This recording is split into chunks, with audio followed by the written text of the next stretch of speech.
So just to speed it up, I will say somehow all of this stuff took 2 hours, and Tony, or rather Zarius, snaps back in. Now, from Zarius, from your perspective, you weren't in there the full 10 minutes. It was just you were in there for a couple of seconds, and then you were back outside again. The spell somehow broke. But for the rest of you, it seemed like he had been in a trance for 2 hours. So, like, I like to imagine that they're like shoving the big corpse of one of the big things towards the sphere. And it's like right there next to it. And I'm like, what are you doing? Zarius, you're Zarius, okay. Of course I'm okay. What happened to you? I cast the spell. I peered inside for just a moment, but it kicked me back out. You were staring for 2 hours, Zarius. Yeah. I'm gonna take note of the star, the sun, I guess. It's so dark and overcast here that it's you can notice it does seem a little different, but it's hard to make out the position of the sun. Okay. To be honest, after a while it got kind of creepy. Yeah. Zarius, how do you feel? Your legs must be burning. You've been standing there, no movement. That's true. For 2 hours. Your leg really hurts. So what did you see? Just black. Occasionally a form would flit across my vision, but it was very brief. So, could you make out Occasionally specks of light.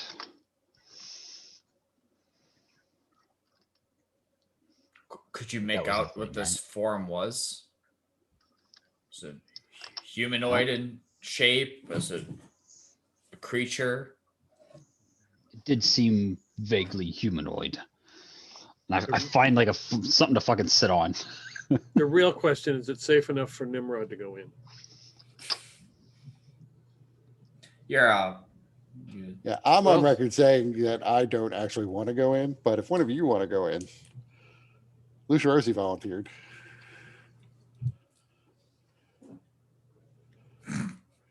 Perhaps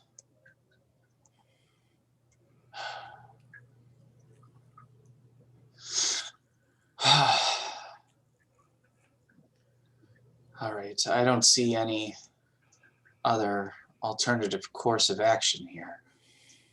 Oh, there's lots of alternative courses of action. Not if we're wanting to deal with this.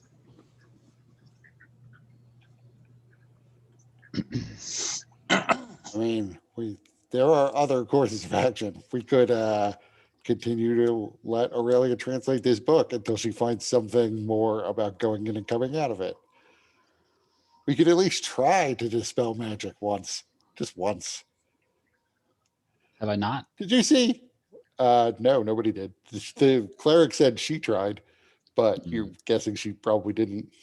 Right. But Nimrod adds, did you see Aurelia? She dispelled just a tendril of this thing shooting out right at her face. Really? I did notice. That is true. That was a hell of a move, Aurelia. Oh, it was nothing.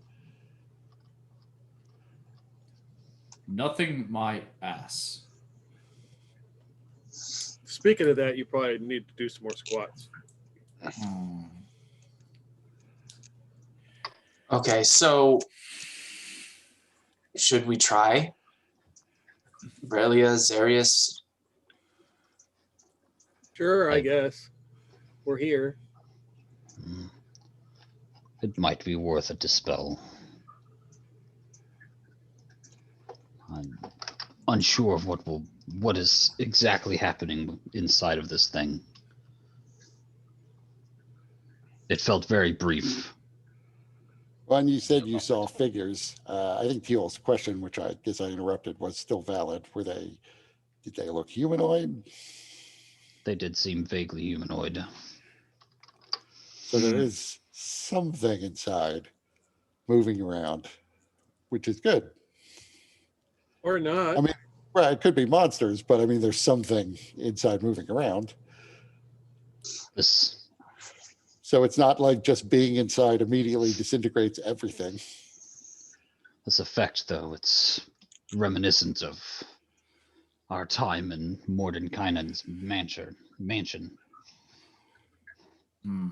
Out That would here, it was explain all- why. But it was in reverse. That would explain why you felt only a moment, but you were out here for so long in that trance. Mordenkainen had an extreme interest in the wand and this what he believed to be this new form of magic, this potentia that seems similar to this shape. I somehow I wonder if there was remnants of this magic in the manor. And there was something more we just weren't aware of. I'm now greatly concerned, even if we do go into this thing, even if we are able to dispel it or get rid of it, who knows how much time would pass outside. We've already had that experience once, and the world has suffered since. I don't know. Maybe it'll improve. It's been a day. I failed last time, so I get to try it again. I got real close last time. Bum. Or no, I didn't get real close. I got the opposite of close. I rolled a 100. Yeah, but So once you try it, you can't use it again for 7 days. no, if I succeed, I can't use it for 7 days. Oh, okay. If I fail, I could try it again the next day or whatever. So what are you trying? What are you asking your deity to do? Assist us in removing this thing from our world, I guess. Gonna reach out through it and grab us and pull us all in. If you want to get rid of it, here you go. There you go. Let me help you. Let me prepare all the spells that you will need to do that. We'll see. Yep. Go ahead and roll. It doesn't even, I don't know. It occurs to me that sometimes divine intervention is a please railroad us button. It's not the right direction. No. I am loath to do this, but it is better to send something a little less than us first. Perhaps we should send in Nimrod's pony. Tie it up and try to bring it back out.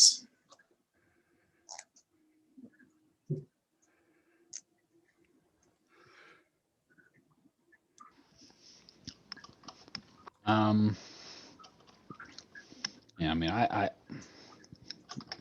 it would not be prudent to attempt it on one of the deceased creatures first. I mean, it doesn't seem to affect the branch or the staff. It pulls the magic out, but otherwise, I mean, if we are to go in there, we need to see how it would react to something alive.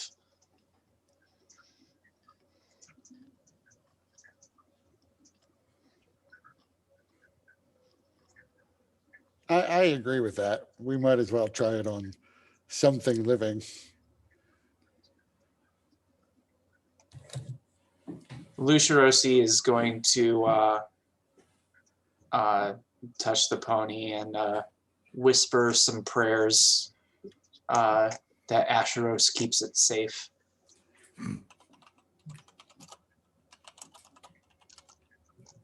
Bill will make his way back home to Rivendell.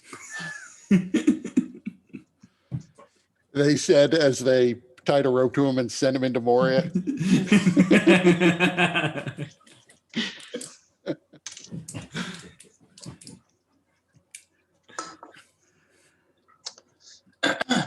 All right, so Nimrod, your fingers are more nimble. Can you tie the knots to make sure that they are tight? Sure.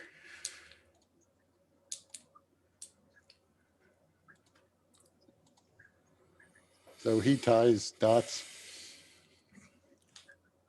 Okay.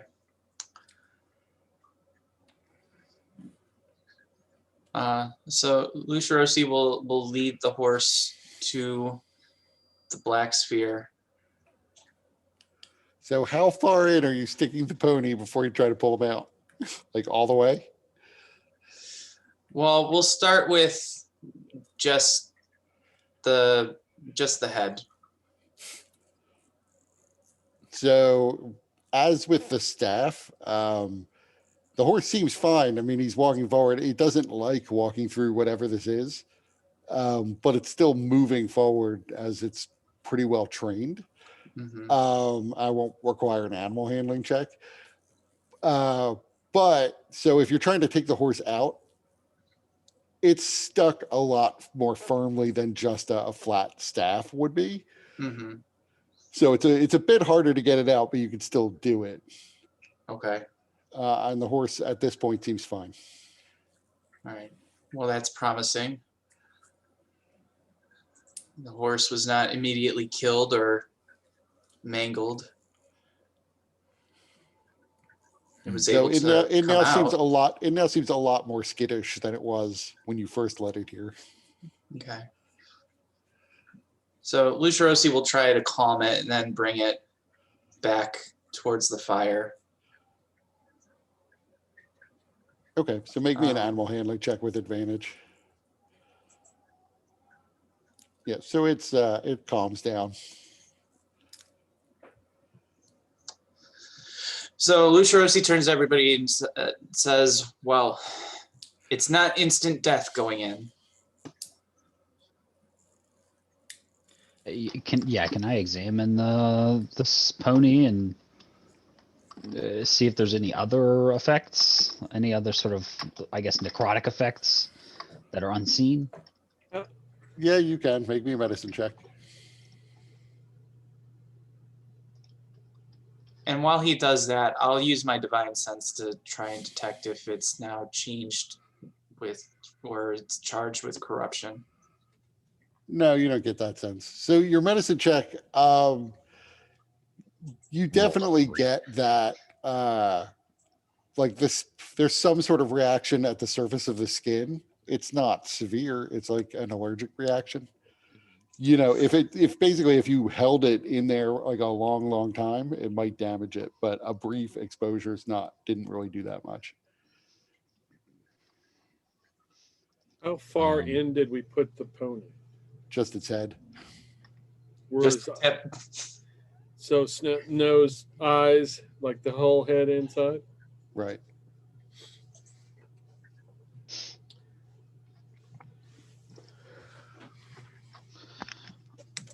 I feel like it might be best that we take this day to gather as much information as we can, and if we must go in, do it tomorrow.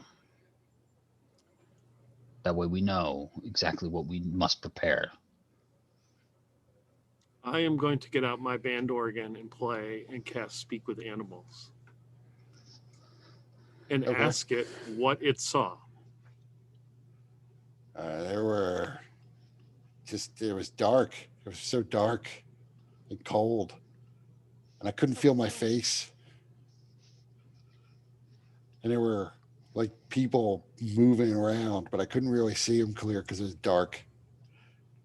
Were they really close or were they far away? They're all around. Like So not it's- close enough to see because it was so dark, but like not far. Okay. Did it hurt? No, no, it didn't hurt. But it was really cold. What did you hear? Did you hear anything? Now that you mention it, I really couldn't hear anything. Ask him how long he was in there. Yeah. How long did it feel like you were in there? Just like split second.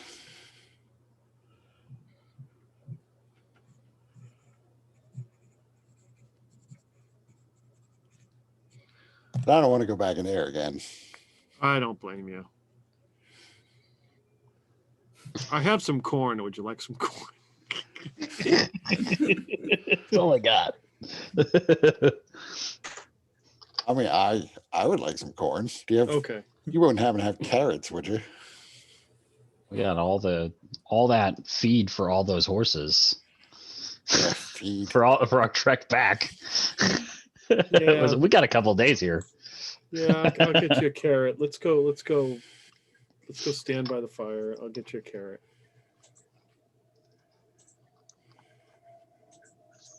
I'm gonna like check this water out. Does it look like it's clean? Sorry, I have something else up on my screen. What water were you checking out? So the water that goes into the Yeah, sphere. actually, it is still pretty clean. It is got some soil in it from the surrounding area. So there's a little bit of that gray soil has become a gray silt in it, but it's looking completely different from the water on the south side of the sphere, which is just black.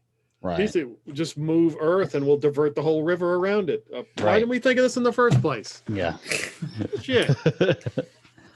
So like further up river then, what's the landscape look up there? It's still, as far as you can see, it still looks pretty dead.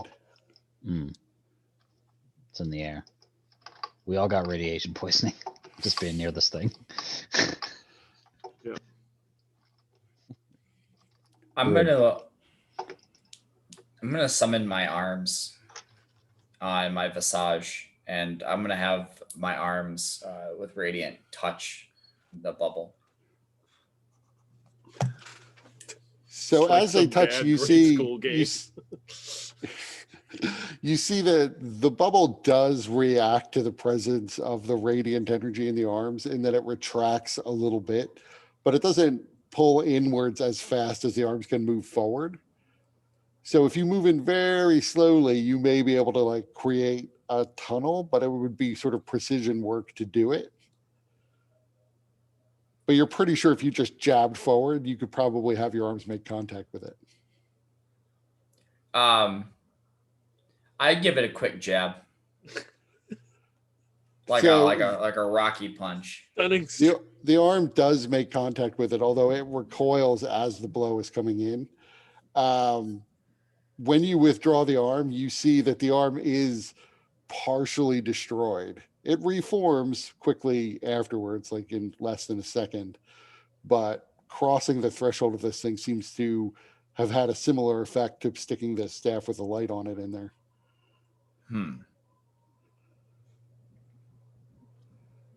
Interesting. So I guess then I would attempt to try to create. So I guess I would try to do some precision work to see if I could create like a tunnel of sorts. So you discover that you can. It is very difficult, and frequently you move slightly too fast and make contact. But if you slowly press your arm forward, you can keep it at a distance away from it. It's not creating like a man-sized hole. It's creating a hole that's just big enough to fit the arm. Oh, I see.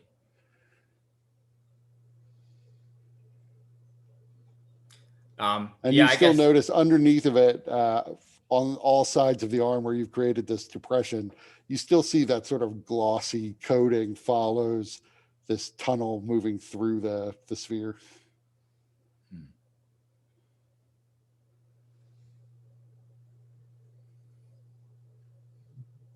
So I guess I would move. I guess, try to make it in as basically as far as I could, as far as I could reach, and then, like move them slowly out to come back to see if I run into anything. Yeah, you don't feel anything in there. But as you're doing this, make me an Arcana check.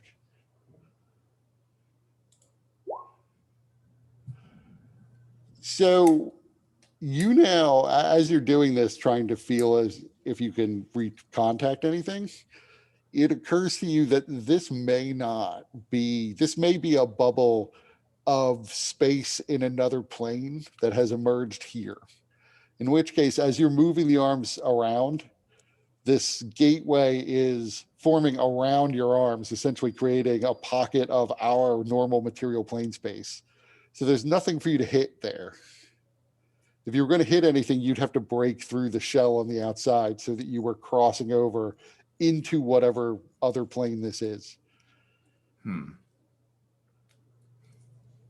So with that being said, I would retract my arms back in and say, it doesn't. My arms get deformed when it pierces the bubble, but no real long-term damage done. This might be another plane that is manifested here. Like when we encountered the Shadowfell? Exactly.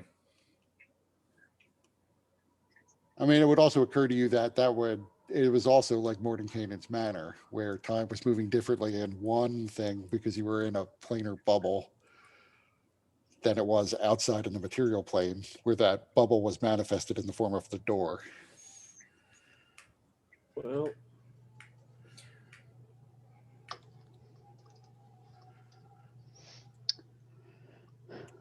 I'm going to try and dispel it. Because why not? do you want me to try to assist? Can that happen? Can we both dispel simultaneously?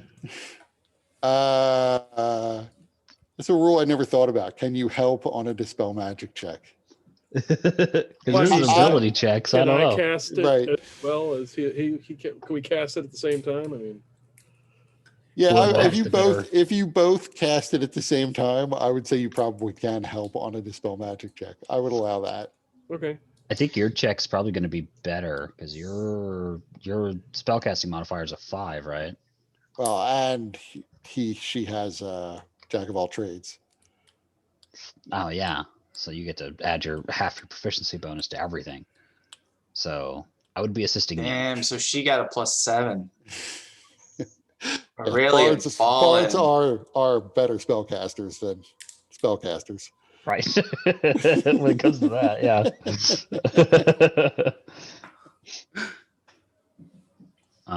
Yeah, I mean, I already used the spell So slot. she had a lot more room when she dispelled that Mhm. because she rolled a natural 19, so she got a 26. Damn. Right, there was still more than a 50% chance she would just instantly die. 2-power word kill. But she rolled really well. Yeah, and here I'm thinking she got a 25% chance to live. All right. So dispel magic. It's a charisma check. Okay. Charisma. Oh, it's a charisma check. So Yeah, So charisma no modifier plus proficiency, half your but- proficiency. Right. So 2. An extra 2 to it. so So it's your charisma plus 7. Or sorry, D20 plus 7, I mean. okay, D20 plus 7. Yeah, like you can. Now roll it again because Zarius Have is advantage. helping. Nice. That's better. 25. It's still there. God damn it. Did It it might not, Invisible effect. Dispel magic dispels spell effects. This might not be a normal spell effect. Sure. And any kind of visible reaction to the magic? It actually, I would say it does react to it in that there is a momentary shimmering that spreads across the surface of it, but it doesn't break or vanish or even shrink. But you can watch for upwards of half an hour as there's still like a shimmering across the surface that circles around it again and again. Like a jello. Right. Well, For frictionless jello. if it's just another plane, then we just probably rest up and just go in tomorrow. I'm curious what would happen if someone The has a theme spell of this effect. game is you crossing over into little planar pockets. Yeah.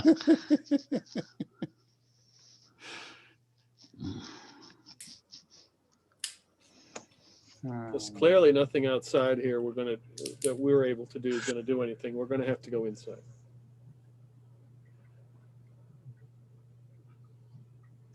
Do we wish to tie a rope to someone? I mean, I will volunteer myself,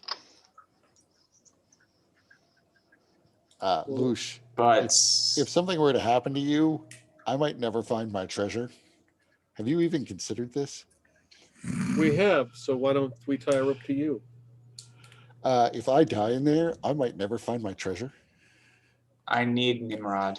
He is important to completing my mission from Asheros.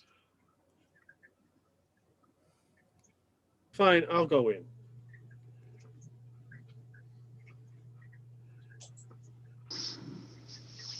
Aurelia, are you sure? Why not? I have no problem going.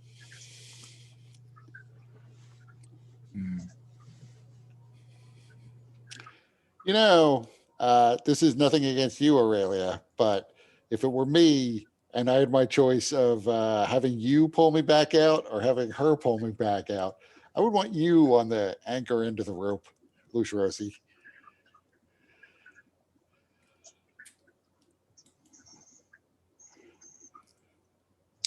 I suppose that makes sense.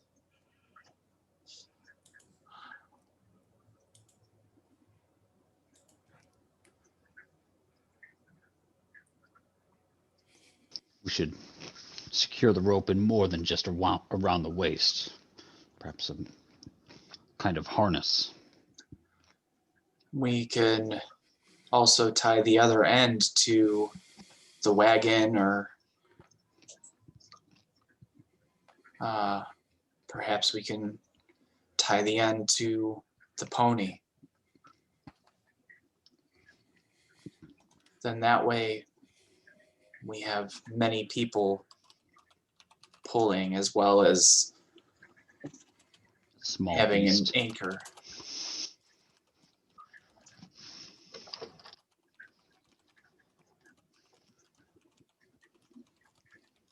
I wouldn't say the pony is small. It's as big as any of us. Right. The pony is size medium, but it's also probably about 450 pounds.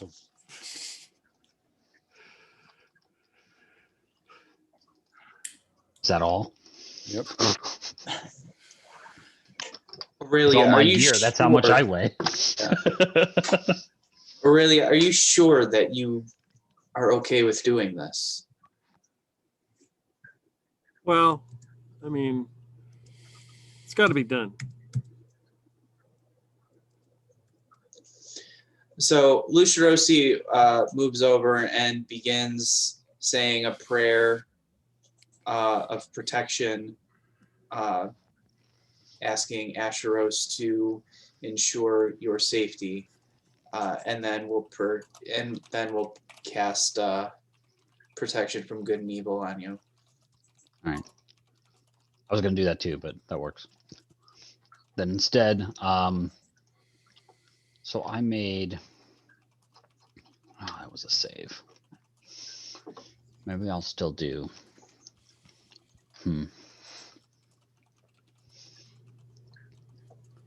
I'll also buff her somehow.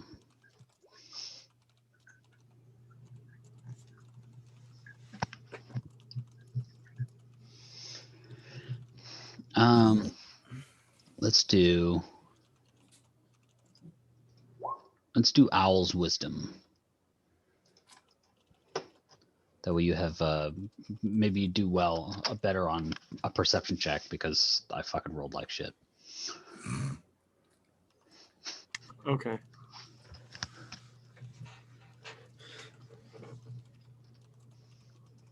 So any wisdom ability checks you have advantage on. All right. Unfortunately, it does not affect saving throws.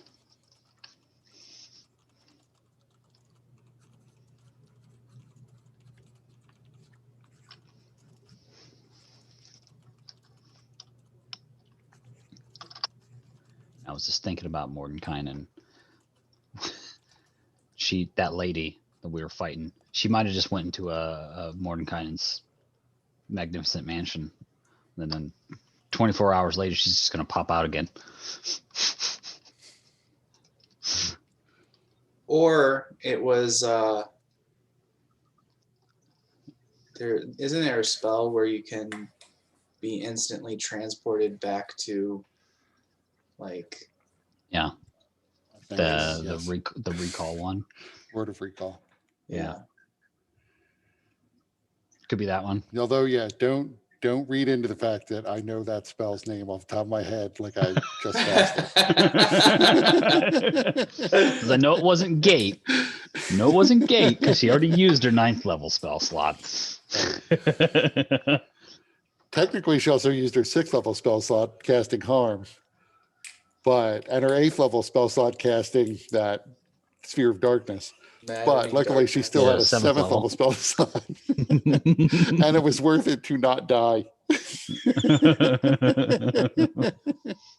So I would have everybody turn away, and then right before I go in, I'm going to put on my necrotic shroud because I may want to be able to fly when I'm in this thing, and the whole resistant to necrotic energy might be helpful. Well, you're resistant regardless. Oh, that's right, but flying might be important. I mean, if you ask me, I would say that there didn't appear to be any ground. Okay, maybe it'll help me maneuver. Yep. I don't think we should. I believe we will pull you out very shortly after you go in. How long do you want us to let you explore Aurelia? Do you want us to immediately pull you out? Or do you want us to wait? What would you have us do? 1 minute.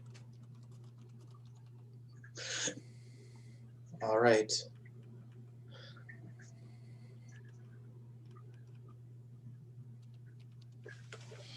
Let me send you what you see.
Boom, boom, boom.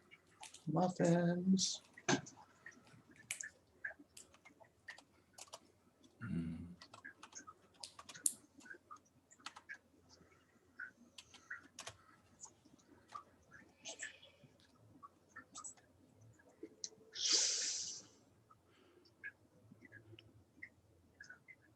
So on the outside, as he reads that, almost immediately as she steps through, the rope is immediately taut. And I have to see, did you send me your weight? Yeah, it would be like 160 pounds maybe with all the shit. But I can't imagine I'd be taking all my crap in there with me. Well, what are you leaving behind? That's important too now.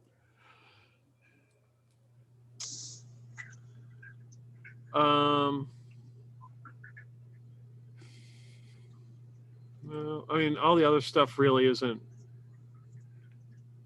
I mean, I really don't have a bunch of stuff anyway. I mean, I don't have like any specific items. I would guess it'd be like 175 pounds with all my stuff.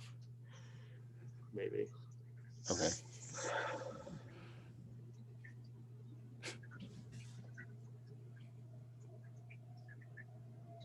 So yeah, almost immediately as she steps through, the rope goes taut.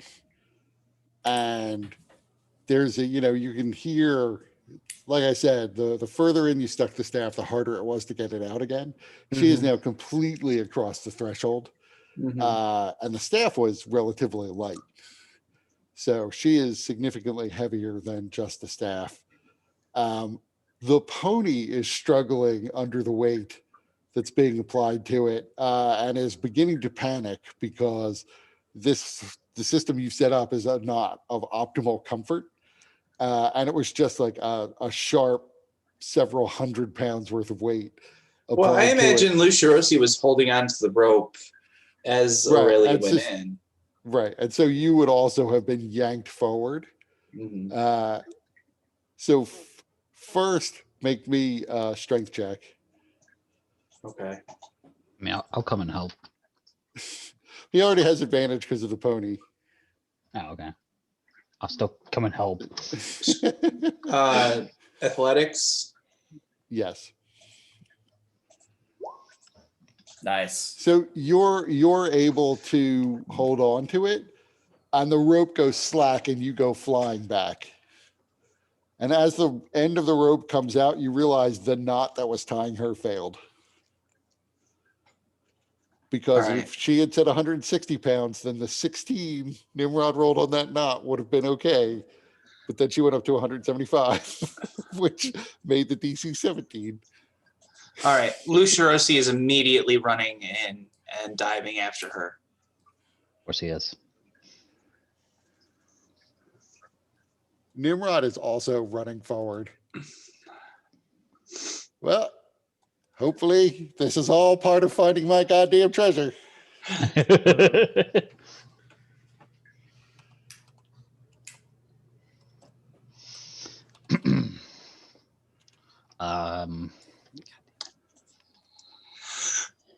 Well, we can take our sweet time out here, and it'll only be barely moments in there. So, If it works as we think it does, or you guys think it does. I'll just, whatever. Okay, so it's just me and T-Hole out here with the fucking pony.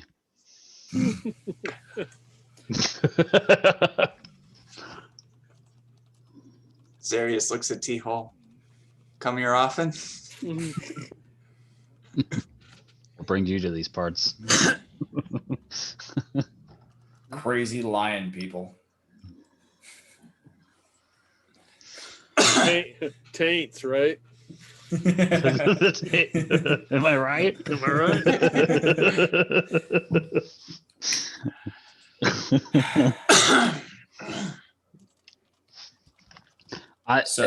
Yeah. Should, I mean, should we? I just don't know if it's a good idea for us all to go in, or even to throw any more of us in.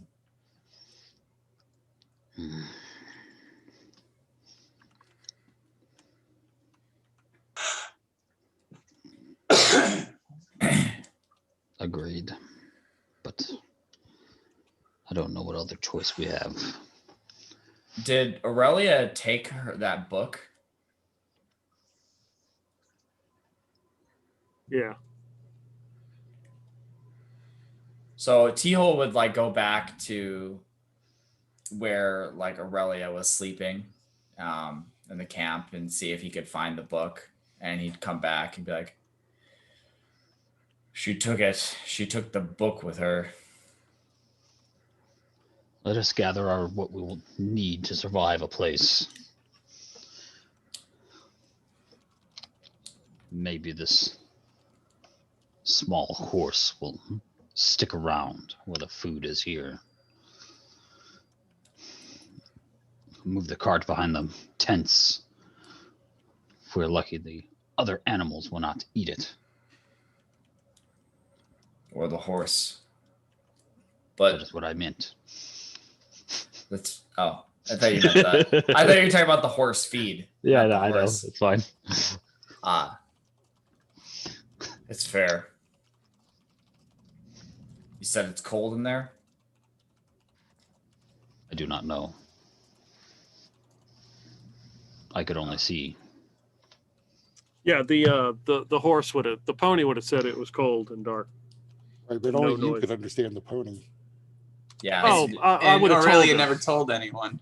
I would have told you what he said. Oh, Okay. couldn't feel his face. Maybe he was just really high. Different campaign. Different campaign. So I would tell Zarius, let's see, let's find whatever warm gear we have. If this if it's cold according to this horse, then perhaps we can stave it off some.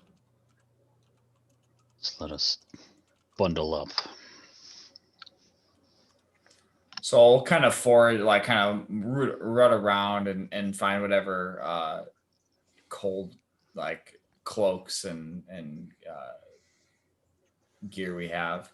I don't think I have like a winter cloak on me. Well, it is the end of summer, so like late August, early September. So it hasn't been cold. Even the people who were here don't have like cold weather gear. Like you can find, they do have cloaks just in case, but they're pretty light. Are the tents cloth? Canvas, yeah. Canvas? I might try to see if we could take down one of the tents and fashion it. Like not like fancily, but kind of drape it over like a mantle of sorts. You know, you could in the future you could like hire a tailor to follow you around just for times like these. Like have a little retinue. You know, T-Hole probably could use a tailor. You know, he's gonna look that up when he gets back to Cartha. Now that I think about it, I'm not sure why T-Hole didn't do this a long time ago. Have like a cook, someone to like bring you your tea. All right. So how do you do whisper in chat? That's /WGM space GM if you're sending it to me. I sent something to you, Kurt. I don't know if you saw it. If No, you I click was on thinking- your character, there's like a thing at the top left, conditions, Yeah. distance to flying target, and then whisper to DM. Oh, look at that. Oh, damn. Yeah. Yeah. So if you click that, you just type your message and it'll come to me.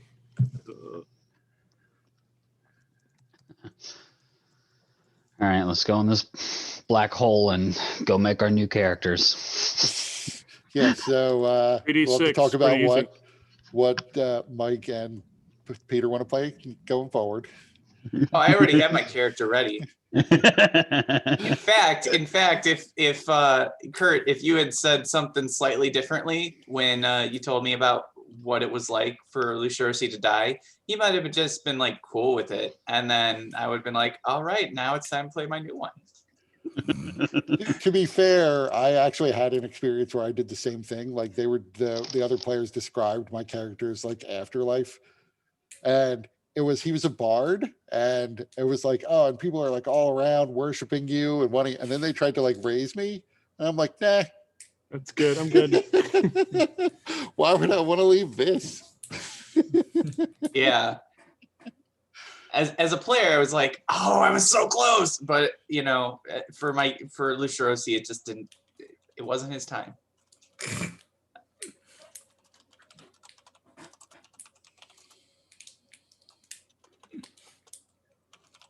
Tony, that might be my real motivation for not wearing armor when I go to sleep. Is that someday something will end your misery and you'll just end up a slug in hell? Listen, just tell me if it is, and I'll let it happen.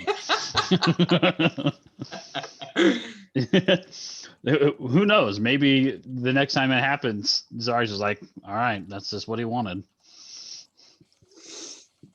Osiris demanded he die. So that's the way it is. Sorry, guys. We'll go find another compatriot. Right.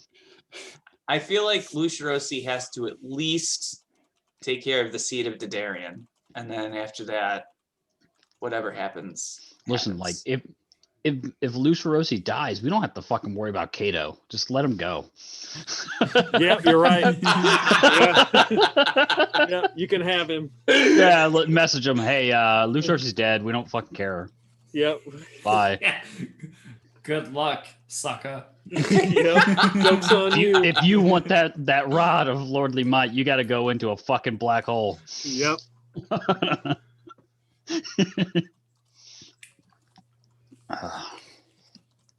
It's true. There's no Lucirosi is the only attachment to Kato, so yeah.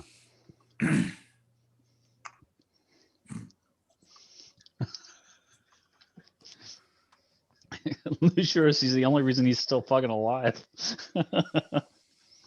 Well, but it's also the reason why he's in the state that he's in. But also, you guys keep going along with it. Just Lucirosi. I hope Lucirosi understands that it's because that Kato knew Lucirosi that Kato's in the situation that he's in now. It's all Luciorosi's fault. Why am I like this? Because you were born.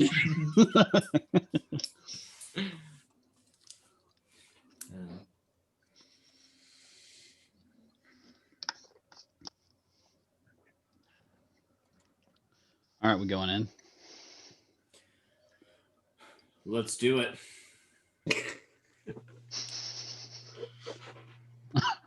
Now I'm hearing fucking immigrant song. Yep. Walk in. So you're jumping in? What are you doing with the pony? We set it up at the cart. Yeah. T-Hole was tearing down the tent to make some wrappings, I guess. Yeah, I try to just keep warm. whatever tent was left, I put the cart kind of behind it, and that's where I left the pony. Here's food. Just eat what the fuck you want. Yeah, I like green, so I used this one to make a nice green wrapping. They had big tents. See, our tents were small, apparently. So with that big a tent, you could make wrappings for everybody, man. We didn't match. Got a uniform. Real quick.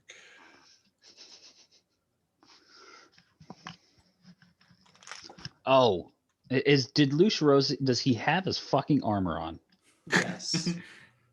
When he woke up, he put his armor on. Okay. Just making sure that we're not leaving it out here.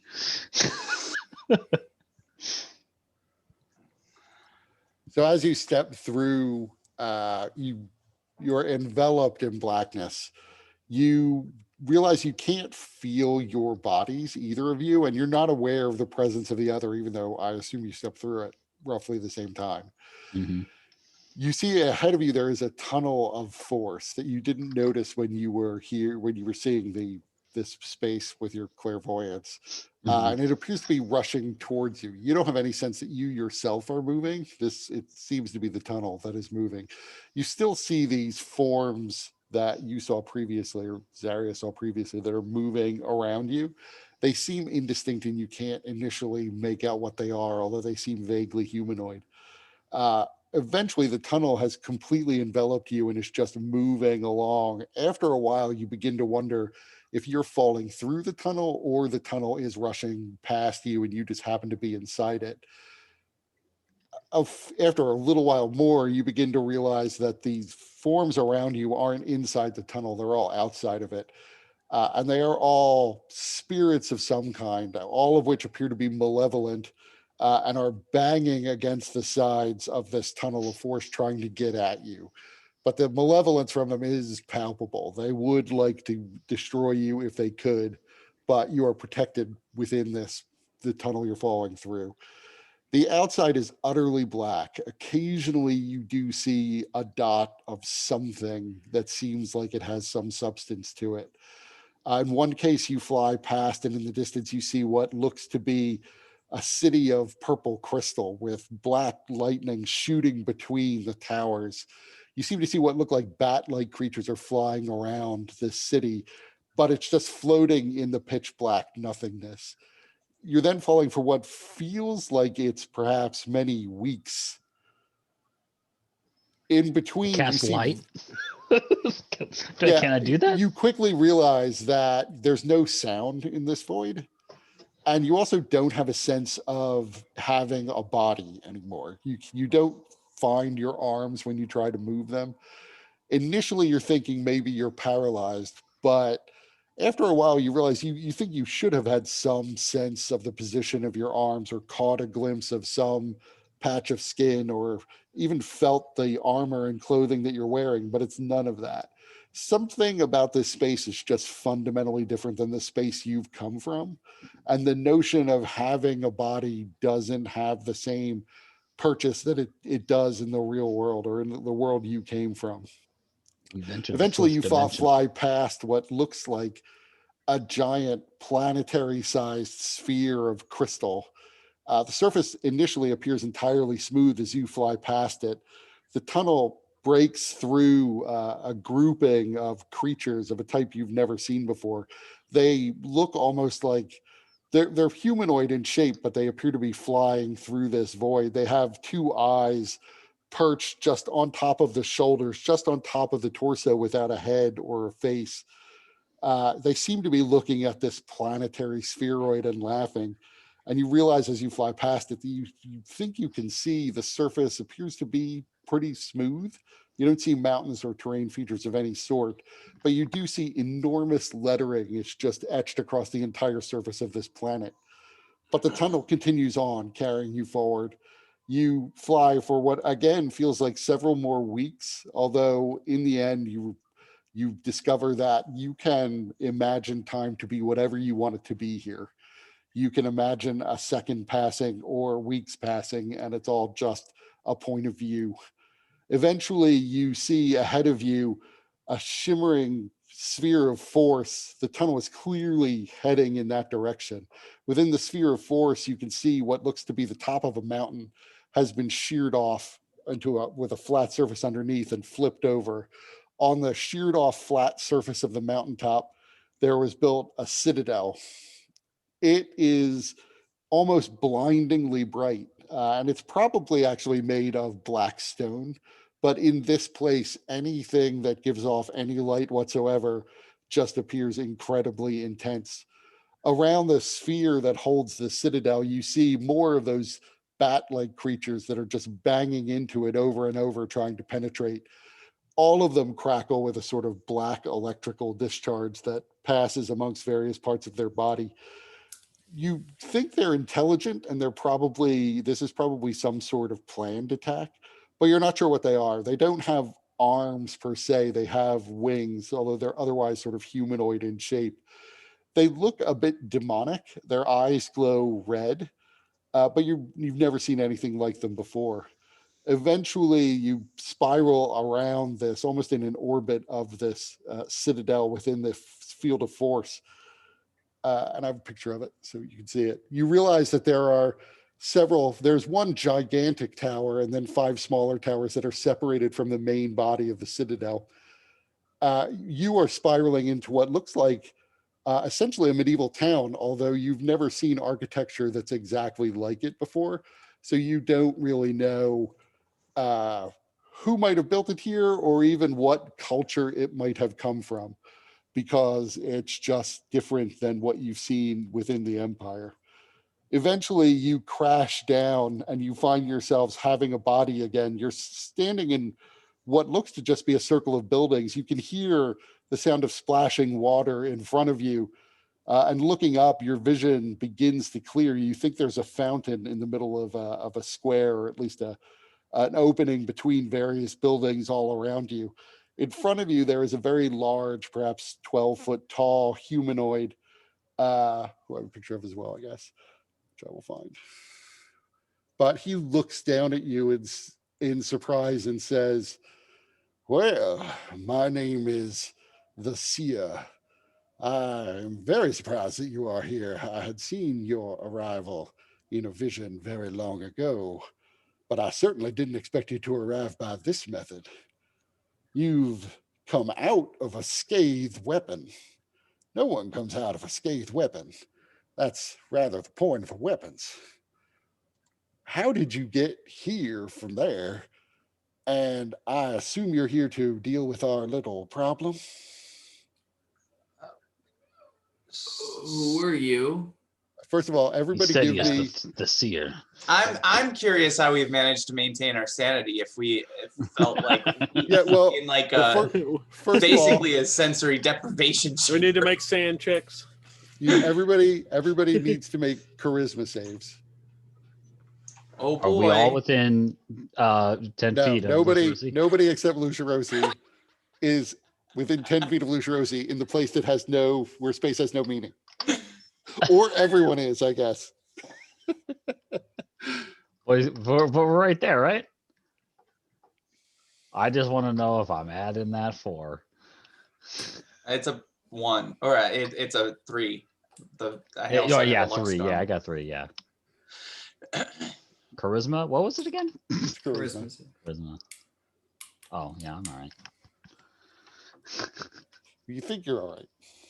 That's fair. So everybody takes just half of this. So 31 And necrotic damage. So some of you take half of that. nice. So 31, so 15. As you tumble out, you realize there is another black sphere behind you that seems to be nestled in between or in the corner between where 2 walls meet at an angle. It looks like there may have been some sort of shrubbery there that appears to have been obliterated by the appearance of this sphere. You do not feel well. You feel you haven't eaten in weeks, as near as you can tell, and it really does feel like you haven't eaten in a very long time. So Lucia Rossi gets up, probably, especially without having eaten and having wounds that are still healing, very much in pain.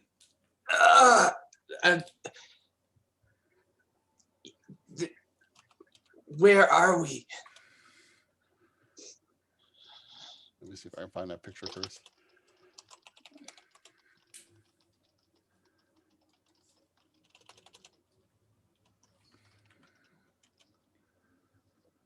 And then Lucia Rossi looks around to make sure that his companions are there.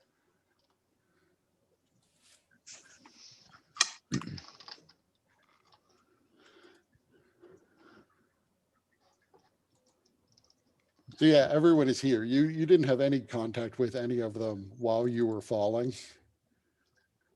Nimrod make it? Nimrod also made it. Okay. They can't all be winners. Take the good with the bad. um,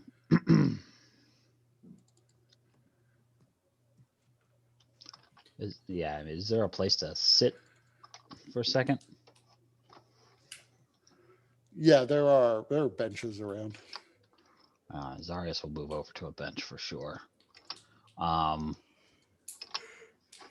Well, yeah, I don't know. Since we were there for weeks, did we get a long rest in during that time? Nope. It didn't seem very restful, especially if we were conscious the entire time.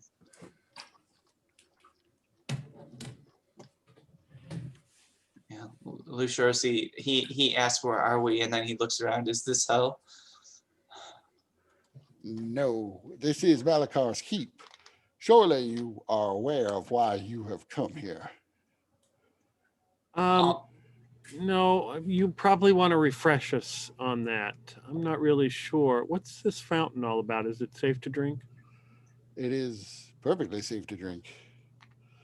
So, well, forgive me. I had assumed you would come with a little more understanding of your, at least what I perceived your reason for being here as being. Sometimes the visions are not as clear as one might hope. So, this is Malikar's keep. You are children of Rashan. You're aware of that much, I assume. Um, please don't share that fact with anyone here. Being a child of Rashan in Malikar's keep is a dangerous proposition at the best of times. You appear to be wounded. That's unfortunate because you will find healing magic does not work very effectively here in the void. Malikar's keep, of course, I suppose I shouldn't assume any level of knowledge. Malakar's Keep is probably the last bastion for mortal beings such as yourselves in the void. Unless you are moving into another cosmos, this is the only place where you can easily survive. There are a few other physical bodies where you might visit temporarily, but eventually the void will destroy you if you stay there too long in a physical body.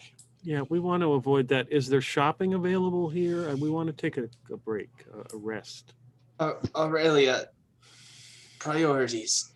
Yeah, of course. You've mentioned a lot of things that I don't understand. Scave, weapons, children of Rashan. We know nothing of these things.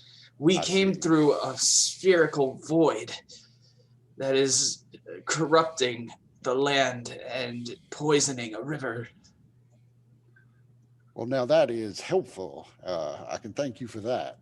It is theorized that sometimes the scathed weapons will, I suppose you could say, malfunction.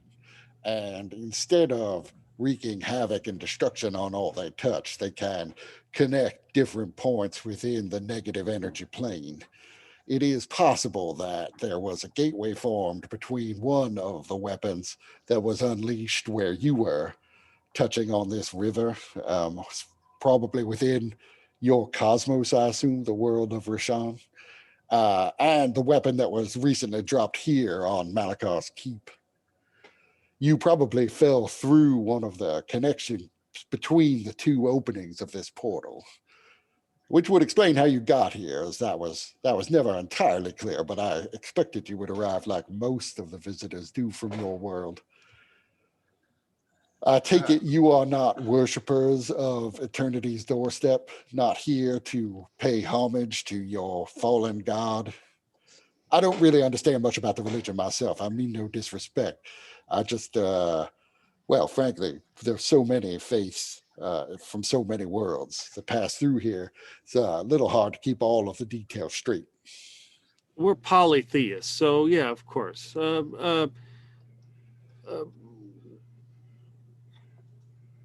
Did you put the black spear over there in there? Or are you the one that put him? No, a scathed strike force dropped it, hoping to destroy a part of our keep. However, we were able to deflect it. Curiously, we expected it to simply annihilate the buildings that it came in contact with, when it fell into this part of the city, but instead, well, it lodged itself in a corner like some sort of child's game ball. Hmm. I'm here to dispel it, to destroy it, diffuse it. That will, of course, will have the unfortunate side effect of trapping you all here forever, unless you can find some other way out of the void, of But course. there's worse things. How do the rest of the us show up other than how we just showed up? Like, what do you mean? Well, typically it happens when someone who is skilled in the magical arts can create a gate on their own or can travel between planes at will and has the proper coordinates to arrive here or somewhere else where physical material can continue to exist. You'll find that in the void, physical matter can't cohere. When you fell through the void, you must have noticed that there was a bit of a problem with your physical bodies. There's not much of a Yes. notion of space as is commonly understood, within one of the crystal spheres of a cosmos. How did we survive? Well, the soul, the spirit, is quite resilient, even in the void.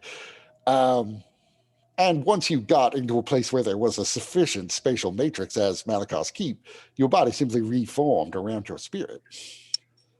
I mean, duh. So- Well, you're lucky today because the Sultan has arrived and the Emperor, and we are here to solve your problem and ours. That's good. I gather you don't know what my problem is, but I can discuss that with you later. You clearly need some rest. My problem is not so time sensitive that I can't be alert to your needs as well. You can go to, there is one place where travelers sometimes do stay temporarily. I wouldn't necessarily call it luxurious, but I can meet you there later after I've gotten rid of this weapon. And I can provide you with additional details. Were there any others that came through? Oh, yeah. Recently, in fact, there were other bodies here that now I suspect probably just popped out of the portal the same way you did. They are not alive. They did not survive the passage. What is Rashan? You mentioned that we are children of Rashan. Right. I'll give this one to you without a roll. Lucirosi would definitely know this. So the religion of the four gods says that there was this primordial titan who built a crystal ship, a crystal sphere, and was traveling through the void trying to find other things that existed, other bits of creation that may be randomly formed. Rishan have never found anything else and eventually realized that he was going to die. So he sacrificed himself to create the right. world and give birth to the four gods. So Rashan is, in a sense, like the long dead creator of the world in the religion of the four gods. Okay.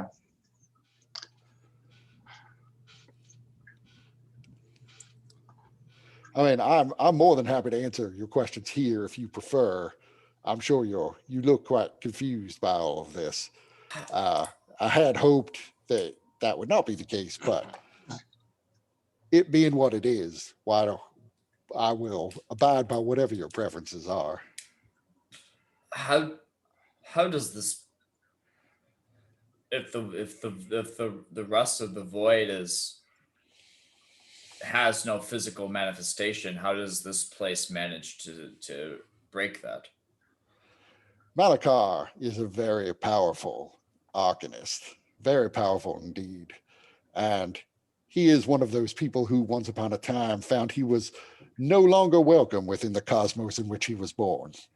He therefore, in order to both increase his magical power and give himself essentially an unlimited amount of time to conduct magical research, figured out a way to establish a stable order within this bubble of force that contains the mountaintop on which he built Malakar's Keep.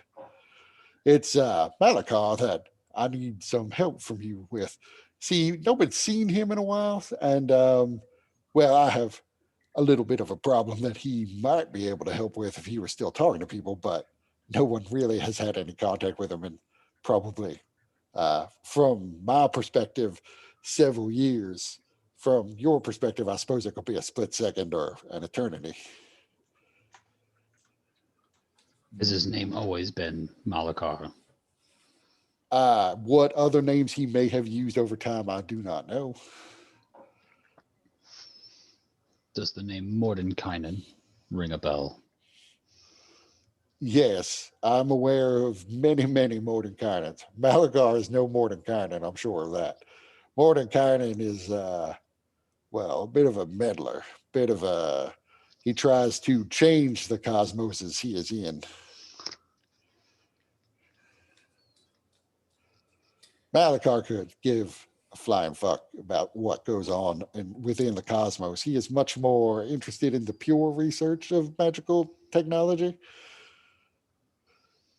You'll find around here, by the way, just a word of warning, don't fly off the handle and attack anything. The laws here are very strict, and they are enforced very strictly. And there's one punishment for virtually every crime, and that is exile, unless you have a hell of a story for why you're breaking the law. Exile is essentially akin to a death sentence, unless you are much more powerful than it seems you are. I just look at Lucharosa. And you'll also find So that does this so does place, Darius. this place is a refuge for all sorts who needed to leave the cosmos as they were in for whatever reason. So you'll find creatures here that you would call angels, demons, devils, Oberonth, all sorts of things that might seem nasty, but for whatever reason were chased out of their world and wound up here. The only thing you won't find here is a scathe because they are not welcome, but they are the only creatures that are native to this god-forsaken plane we all love.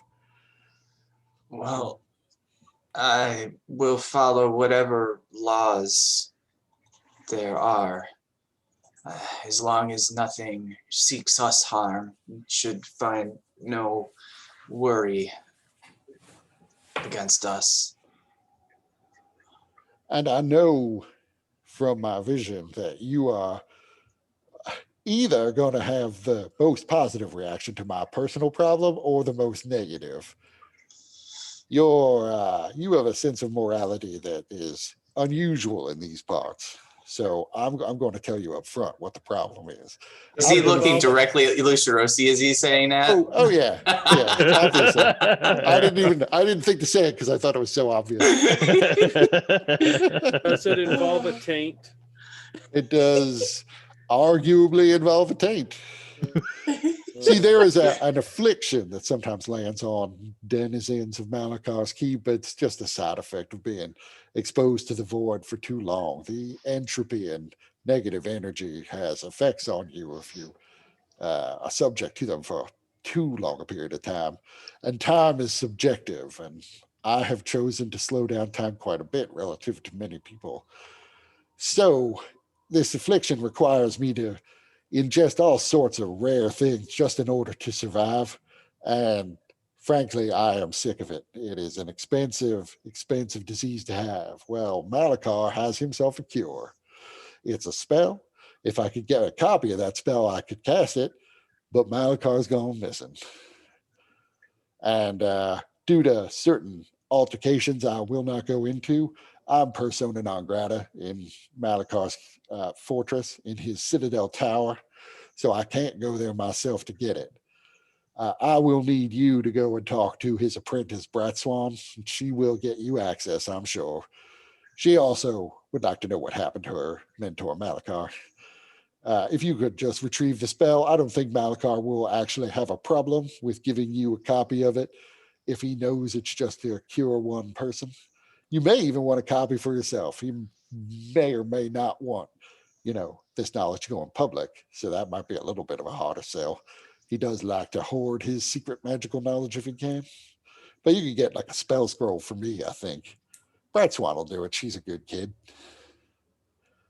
If this is what it takes to save the city that is being destroyed by the corruption of the sphere on our world, then I see no reason not to assist you in this.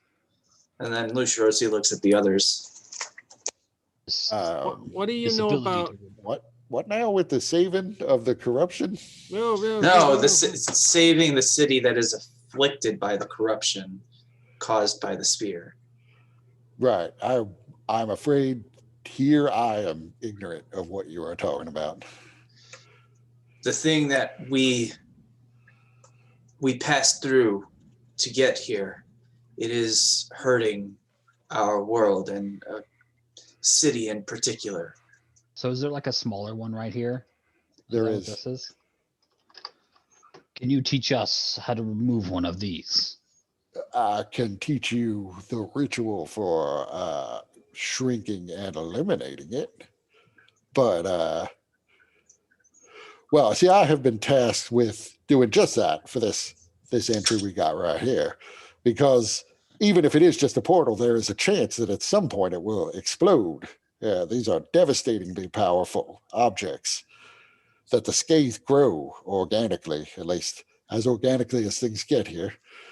I could stabilize it, I suppose, but I would have a lot of questions to answer back home. The problem is, once I dispel this thing, I don't know a way for you to get back home super easily. It'll probably take you a long time. Or perhaps convincing this Malikar to do it for us. Seems You he might might. have potential. It was You kind of a might, shit but- show from where we're at, so it might be better by the time it takes us to get back there. Yeah. do you- So a concern would be when I dispel it on this end, that won't necessarily dispel it on the far end. It is possible to have the portal be one way. What it will do is sever the connection between the two, and well, this one here will burst like a soap bubble and disappear. Hopefully, safely, we'll just redirect the energy that, well, I suppose if I dispel it without the other one being dispelled on the other side, all of the energy of the portal will flush to the other side, probably cause your end to explode. Is there any way that we can avoid that? I suppose if we tried to close them both simultaneously, easier to do on this side than the far side. It's possible. I'd have to look into that a little bit. It would almost certainly require me to know the exact moment that you get to the other side. Let me think about it. Let me think about it and come back to you on that one. That one, there's a lot of theoretical questions even I have on how to do that. I am speculating without doing the math. Do you Have know you closed who? these recently? Oh, we've gotten rid of scathed weapons before. Sure. Sometimes they fall and don't explode. Never occurred to me that it might be because they had somehow become portal entrances or exits. They are identical in this case. So I am rather probably the expert on how to evaporate them. But like I said, I've never before considered whether or not I was, oh, that's a little disturbing that I may have been blowing up the far end all this time. If these are all portals. We have some missing cities. Yeah, well, oh man. I could have something to do with that, I'm afraid. I didn't know. I'm sorry if I did something that destroyed cities on your It world. happens. Don't worry. Side for the check. best of us. We don't know what caused those cities to be destroyed, but they did seem to have vanished as if they were scooped out or just disintegrated. Well, if they were, so this, I have to, let's table this for the moment. I have questions. I will look into it. For now, I'm going to stabilize this end so it doesn't explode randomly. You should head over to the old Vampire Inn. There are It's real really vampires there? the old vampire inn. It's the only inn in Malakar's keep for you to stay in. We do sometimes get trade envoys and visitors, but it's exceedingly rare given our location. All of them have to be interplanar in nature, much as your travel here was. You'll have to find something to trade with. We don't really trade in gold. If you have rare alchemical elements, sometimes gemstones, whatever the I, staples of life are, if those are the things we need, or the staples of magic. I know I have some gems. Perhaps they could be valuable. Do you know who Thrasden is? Again, I don't know much about religions from your world or the gods of your world, but yeah, that's one of the names. As I don't want to make fun of anybody's religion or suggest I don't believe. I know there are many gods in many worlds. Uh, Thurisden and all of his many names. It's not a religion I happen to practice. Let me just say that. There isn't But somebody here that calls themselves the Reverend Mother, is there? She'd be carrying like a big like mace, and she's got a real shitty attitude. There are several women living in Malachi's Keep who I would describe as carrying a mace and having a shitty attitude, but no one who calls themselves the Reverend Mother. And I try to like trace out the symbol that she had. She has the symbol on her. Well, You that's the familiar with symbol of your elder eye, Oh, the god of chaos in your religion, as I understand it. okay. Well, if she shows up, just let us know so we can kick her ass. Well, if she shows up and comes through this portal, I'll probably know about it. If she comes, on a trade mission or some sort of religious caravan, frankly, I don't interact with those kinds too often. But sure, if I find out about it, I'll let you know. For now, Vampires Inn is directly down this street. Go down 5 blocks, take a left, and you'll see the sign. It's just a pair of, fangs. Thank you. We'll see you there. Yeah. I will be there. It'll take me several hours to stabilize this thing, and then I'm going to have to make some clever explanations I haven't thought of yet for why I'm not shutting this end of the portal down. We greatly appreciate it. And while holding his guts, Lucirosi kind of limps in the direction of the Vampires Inn, old Vampires Inn. But he said the water was fine. Does it looks like? Is there a bunch of coins in it? You don't see any. Is it a wishing well? You don't see any coins in it of any sort. Actually, you know what? Hey, give me an investigation check. Maybe you do. I was actually going to do this. Like, I forgot I was going to do that like partway through that conversation, but so yeah. Any coins?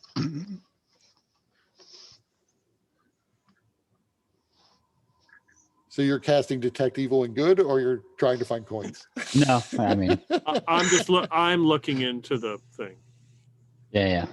That was So mentioned I would first. say, so let that I would happen. say you do see 2 coins in the fountain. Okay, I'm not going to touch them. I'm just going to try to take a scoop of water just to drink it because he said Right. it was fine. The water looks perfectly clean. Okay. The coins, you don't recognize the kinds of coins they are. Yeah. I'm not going to touch it or act like I see them because I don't want Nimrod coming over here trying to take them.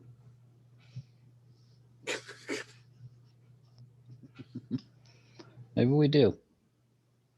Maybe this is how we do that's a good point. Yeah. No, Brendan, Nimrod's still alive. Just one little issue. it. I'll just send a message to Zarius. Okay.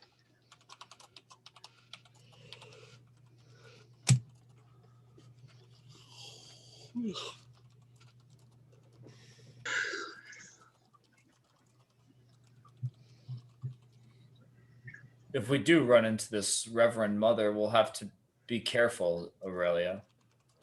Yeah, I know. I just You know, the whole no violence thing really puts a damper on our ass kicking. yeah, you're right. I don't want to screw things up here. This place seems really nice.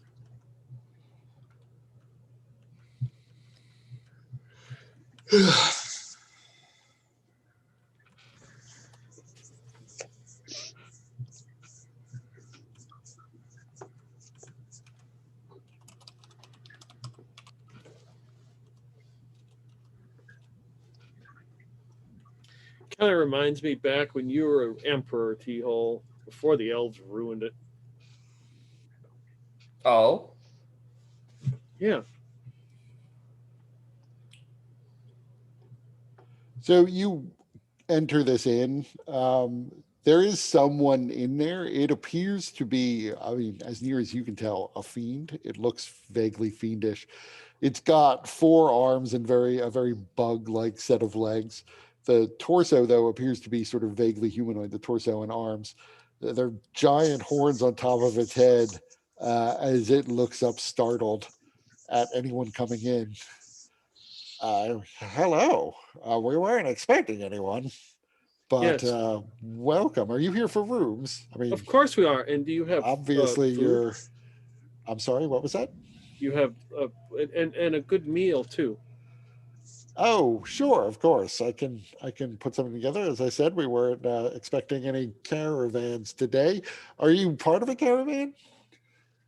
Um, Not really part of. I mean, it depends on how you define as caravan. Like a group of people, I guess we are. Caravan is a large group of people with trade goods. Or are you religious pilgrims? No, we're not religious pilgrims. Well, at least there's that. Good news. We don't have many rooms filled. You can take a room. What do you eat? Hmm. an ale, an ale, a leg of meat, and some wine would be sufficient.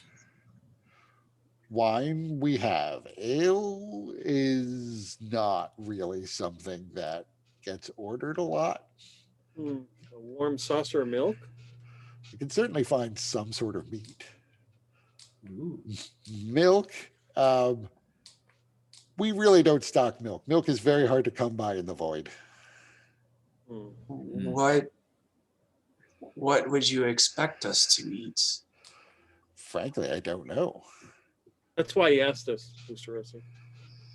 There. What do people typically eat here? Well, there are plenty of people that can only subsist on certain kinds of gases. Other people require various sorts of gemstones or rocks, blood, various kinds of creatures, bile, very common. Do you need bile? We've got plenty of bile. The What do you, the what do meat you of Got the low fat. the meat of Or- animals Vegetables, grains, or fruits. plants from the ground. Ugh. You eat vegetables and grains? I know it's gross, isn't it? It really is. That I stuff grows in dirt. I occasionally burn grain. The grain can be used to make bread.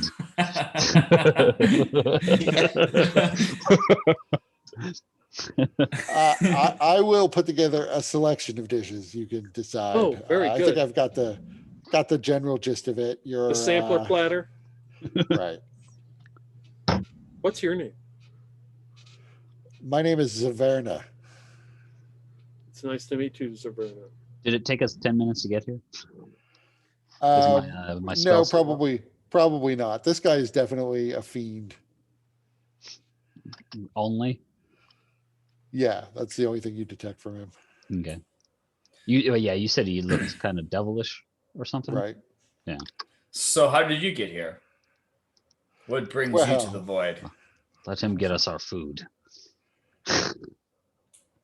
Yeah. No, I would like to know how Zaverna got here. Tell us your story, Zaverna. Well, Perhaps we can get situated before we listen to a tale. Ah, so Vernon turns and goes into the kitchen. After having started his story twice.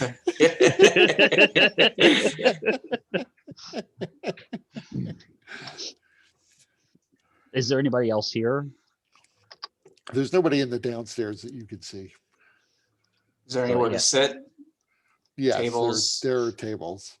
You see there are actually various chairs of many different designs. A lot of them you can't figure out how creatures are supposed to sit on them. Presumably there are just a lot of different body types. Like you can't imagine Zaverna himself probably can't sit on a normal chair because of his insect legs. But then you can find chairs that are suitable for humanoids.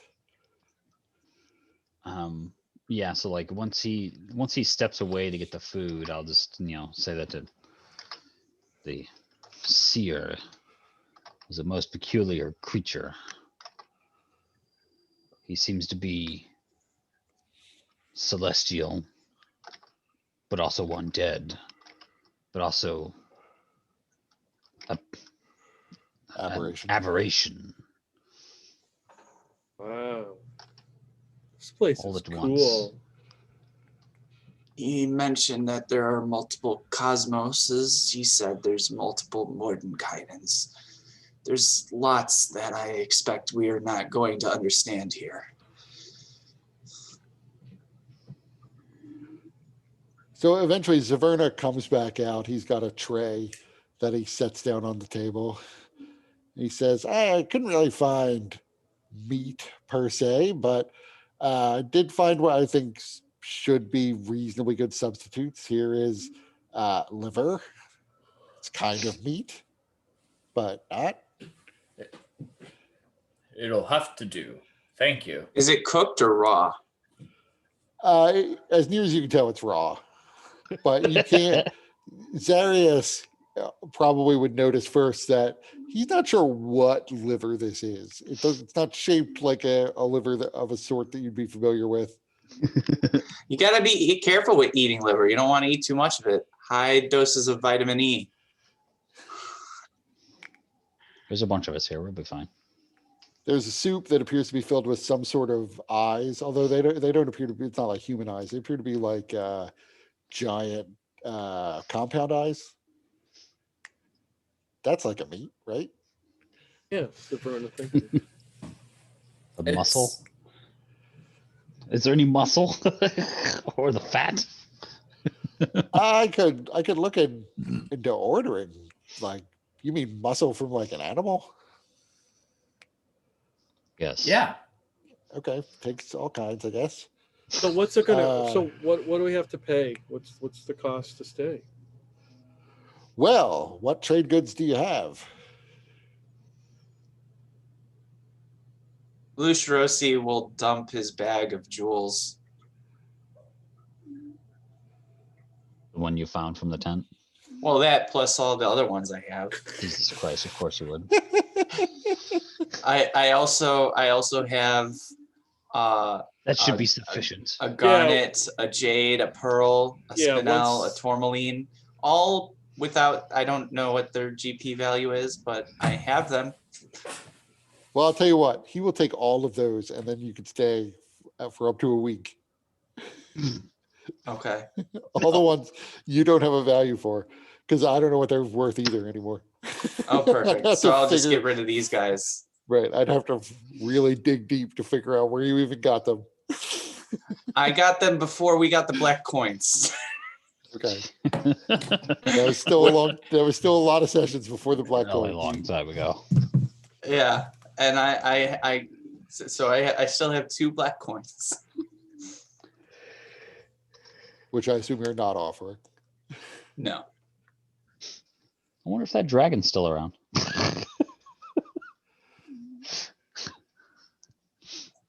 He might have been helpful, or she. I don't remember. Or even if they have Cardeberex. such Yep. gender concepts. So all of the food is a little bit strange. There's something there that initially you think is bread, but it begins to, I wouldn't say bleed, ooze as soon as you bite into it. Doesn't scream, does it? No, it all Okay. appears to be dead, but none of it is traditionally appetizing. It doesn't I like it. necessarily taste bad, but the textures are all weird and wrong. The oozing bread, I like. I think after weeks of not eating, Lucirosi will eat whatever is put in front of him. So Yeah. it's a bit like eating anchovies. You imagine maybe if you always ate this stuff, you'd acquire a taste for it, but not today. So if we were to go in our packs, and let's just say we maybe had brought some rations with us, did they make the trip, or are they gone spoiled, or Nope, everything seems to be fine. did they taste normal? Yes, it tastes normal. Okay. Supplement with what we have here with Yeah. I was just curious to see, Oh, I don't have any rations. Shit, I should have got rations. we bought rations. Yeah, but I didn't. I guess I left them in the cart. I didn't put them on my sheet. Well, okay, so that was part of the process back when we were staying out. Like Yeah, you guys I ran in. assume you got rations, but you might have left them on the cart. I think that's fair. So like if there were rations on the cart, Zarius would have grabbed them. Yeah, because you were grabbing all sorts of stuff. So Yeah, yeah, like- I would take out my rations and eat a little bit of that, and sample a little bit of the local fare, and just Well, if we need to, like tomorrow, I can prepare, create food and water. Yeah, or Yeah. Kepri always has it. yeah, Have we survived the fall? Oh, I forgot about I it. didn't bring Kepri. Okay. we Kepri might wouldn't want have to check survived on that. She We would've don't. died. I don't know if we want to be rolling out with our food. Who knows? That may cause a big scene. If necessary, I can prepare it tomorrow, but we gotta survive on this today. Yeah. But yeah, no, there's no way I was gonna bring Kepri into that. I did not foresee Yeah. her surviving that, so I sent Kepri back to Loki.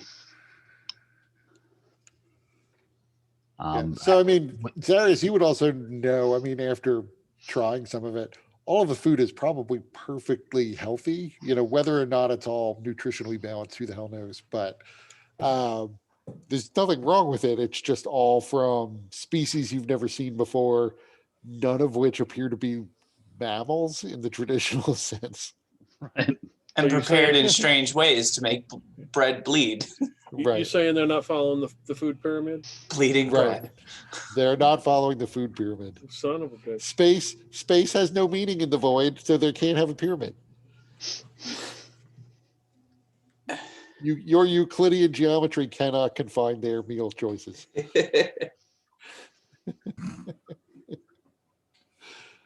So Zaverna also shows you two rooms.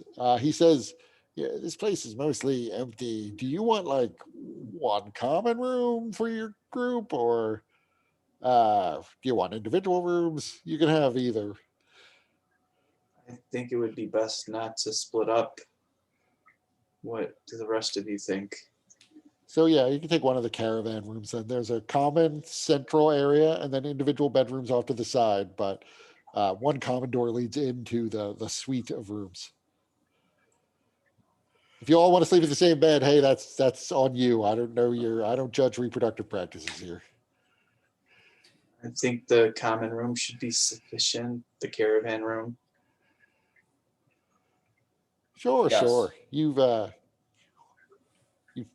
never mind. And he leads you up and shows you into a room that is essentially as he described it. There's what you gather to be a privy, although it's of a design you've not seen before. Does it have And the how 3 you use it. seashells? How you use it. It is 17 seashells.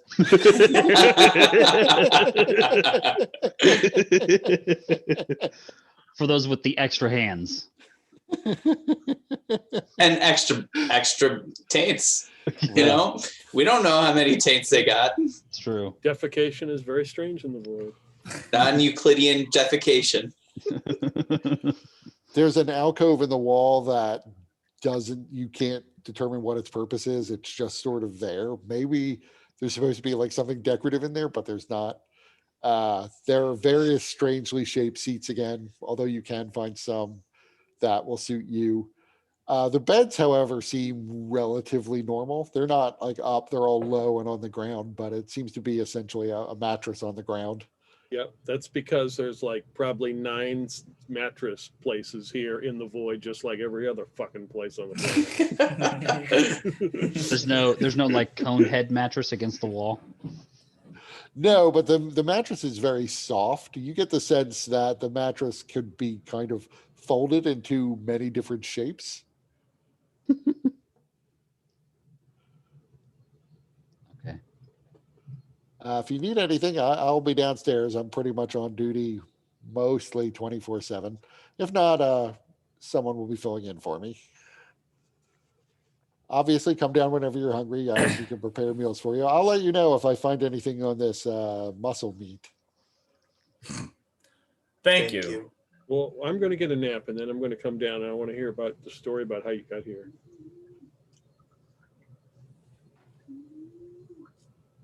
So what are the rest of you doing while Doris she lays naps? Yeah, I'm just kind of, Luciorosi's just kind of stunned, doesn't know what to think. He's just praying, just continual repeated prayers under his breath. I would think that with the shock of everything, like the shock of falling for weeks and being famished and all this new information, I'm pretty sure T-Hole would just be exhausted and just be out for the count. Well, we were falling for weeks with bodiless, no sensation, no sense of bodyhood, and then also surrounded by creatures that were clearly malevolent demons that wanted to eat us. So I would say that we're going to be having, at least Luciorosi's going to be having nightmares for a while. So it's like flying from the West Coast to the East Coast. Yeah. Everyone give me a religion check, actually.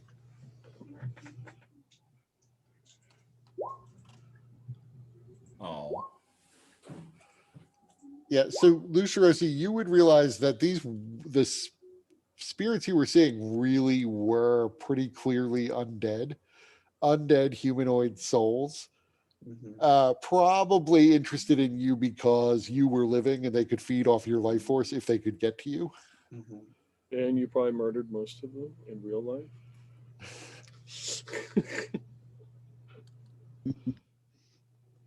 I'm not bloodthirsty. I just play one on TV.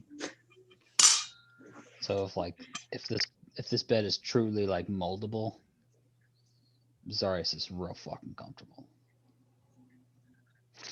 Yeah, you're not exactly sure what the bed is made of, but it's really foldable. You can essentially fold it into almost any shape, and you can get it to hold there. If you can fix it in place for a second, it's still soft, but you can essentially mold it to any body shape you want.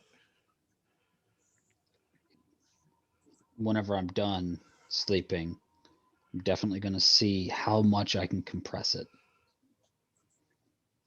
Like how much I can fold it down. I mean, there's still a certain thickness to it that doesn't seem to disappear. So you can't, it still essentially can be folded down into a block that's essentially like 3 by 3 by 4 and not much smaller than that. Shit, it's void memory foam. Watch out. And I want to take some of this. Treasures from the void. When you all awake, you find the seer is sitting in the common room. He does have a glass on the table that presumably he got from downstairs, so he's drinking something, but otherwise he just appears to be waiting. So time is what we perceive it. So I've had a long rest. I feel great. Yep. Yeah, you can all get a long rest then. I'd love that. Seer. Have you any news for us? Yes, they were not happy to hear that I had not evaporated the weapons, but they have accepted for the time being that I'm the only one who can do it. So they will put up with my eccentricities of not having done it. I have assured them it will not explode, and I'm certain it will not explode in the short term, at least. I'll just have to, keep an eye on it regularly. So, back to my problem, just so you understand it. I don't want there to be any thought that maybe I'm trying to hide it from you. You see, I've been here too long, and so long, in fact, that I've picked up a bit of a vampirism, and that's why I really need that spell because it could really cure me up lickety split. But I need a scroll of it. I need something I can cast from. And so far as I know, Malikar is the only being in all of the cosmoses that has a spell that can cure vampires. What the limits of it are, what I might need to cast it, I don't know any of that because Malikar is a bit of a, well, pompous, vainglorious fool, and he does not share his information so easily. But, well, if Bright's one puts in a good word for me, and I imagine I can at least get a one-use scroll out of it. If he needs me to pay a price, you can tell him I'll cough up any amount that needs to be paid. I don't mean for him to have to dip into his own fortune in order to cure me. But it is so hard to get mammalian blood here in Malakar's Keep that, well, frankly, any price he charges me is going to be worth it. As he drinks the red liquid in his cup. I don't see a problem in this. If you need us to assist you in this matter, if it is going to lead to helping our situation. What do you mean you've been here too long? Well, This turned you into a vampire just by being here? not for everyone, it varies quite a lot. But while we are protected here within the keep from the forces outside in terms of them just physically destroying us, unmaking the reality that is our existence, unfortunately, there is a lot of bleed through of negative energy, the sorts of things that tend to fuel undead. And so there are plenty of undead who live here in the void, who live here perfectly happily, in fact, because if anything, it's like being bathed in the light of a sun for them. But for living beings, which I was until, well, relatively recently, uh, it can sometimes cause side effects. In my case, that side effect has been I picked up a bit of vampirism. It took me a while to figure out what was wrong with me. It was just I felt sick all the time and was slowly expiring. And then I realized from some of the other secondary effects, like I no longer cast a reflection, that my problem was probably run of the mill vampirism. Kind of embarrassing, obviously. Yeah, no one wants to become a vampire, rather get the clap. Lucirosi is just stunned that he said, mentioned vampirism as being embarrassing and commonplace vampirism, or however he said it, like run of the mill. I mean, it could be worse. Some people just turn straight out up ghouls. Flesh begins to rot and they begin to crave human flesh. Well, so what exactly do you need us to do? We need to find this person and speak with them?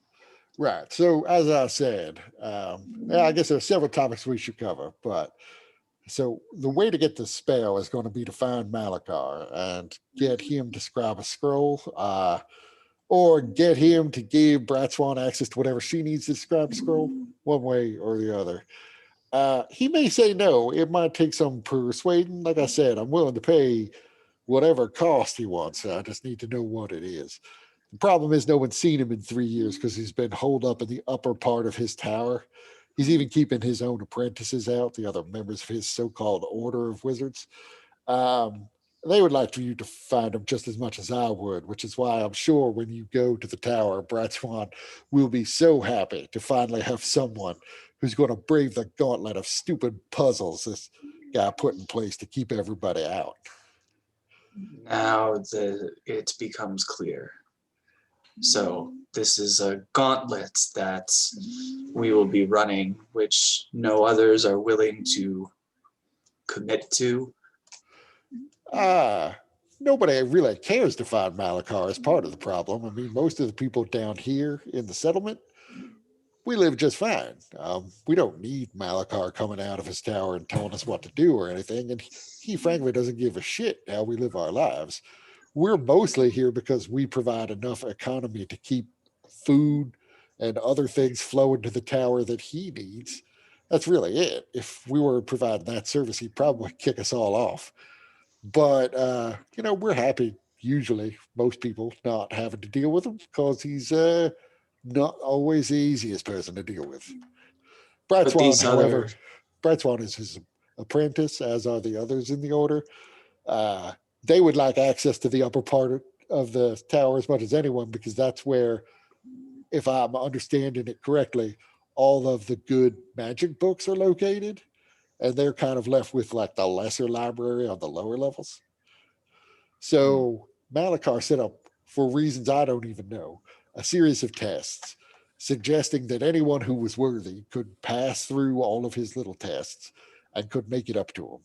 And he probably expected his apprentices would try. I don't know if they did or how far they got, but I know that a lot of them weren't too eager to find him again. Bright Swan, maybe. I think Bright Swan actually did try. When you meet her, you'll see she's wearing this mask, covers like half her face. A lot of her body is burned. I suspect she ran into a trap or two. I know that there was some word, purely rumor. I can't vouch for the truth of it, that she was found unconscious and that one of the other wizards at some point disappeared. So I think maybe they tried to run the gauntlet, but I don't know for certain. Now, you also mentioned before that you had seen us in a vision. Yes. I knew you were going to come, and I was, at least in the vision, it seemed as if you were going to help me with my little problem.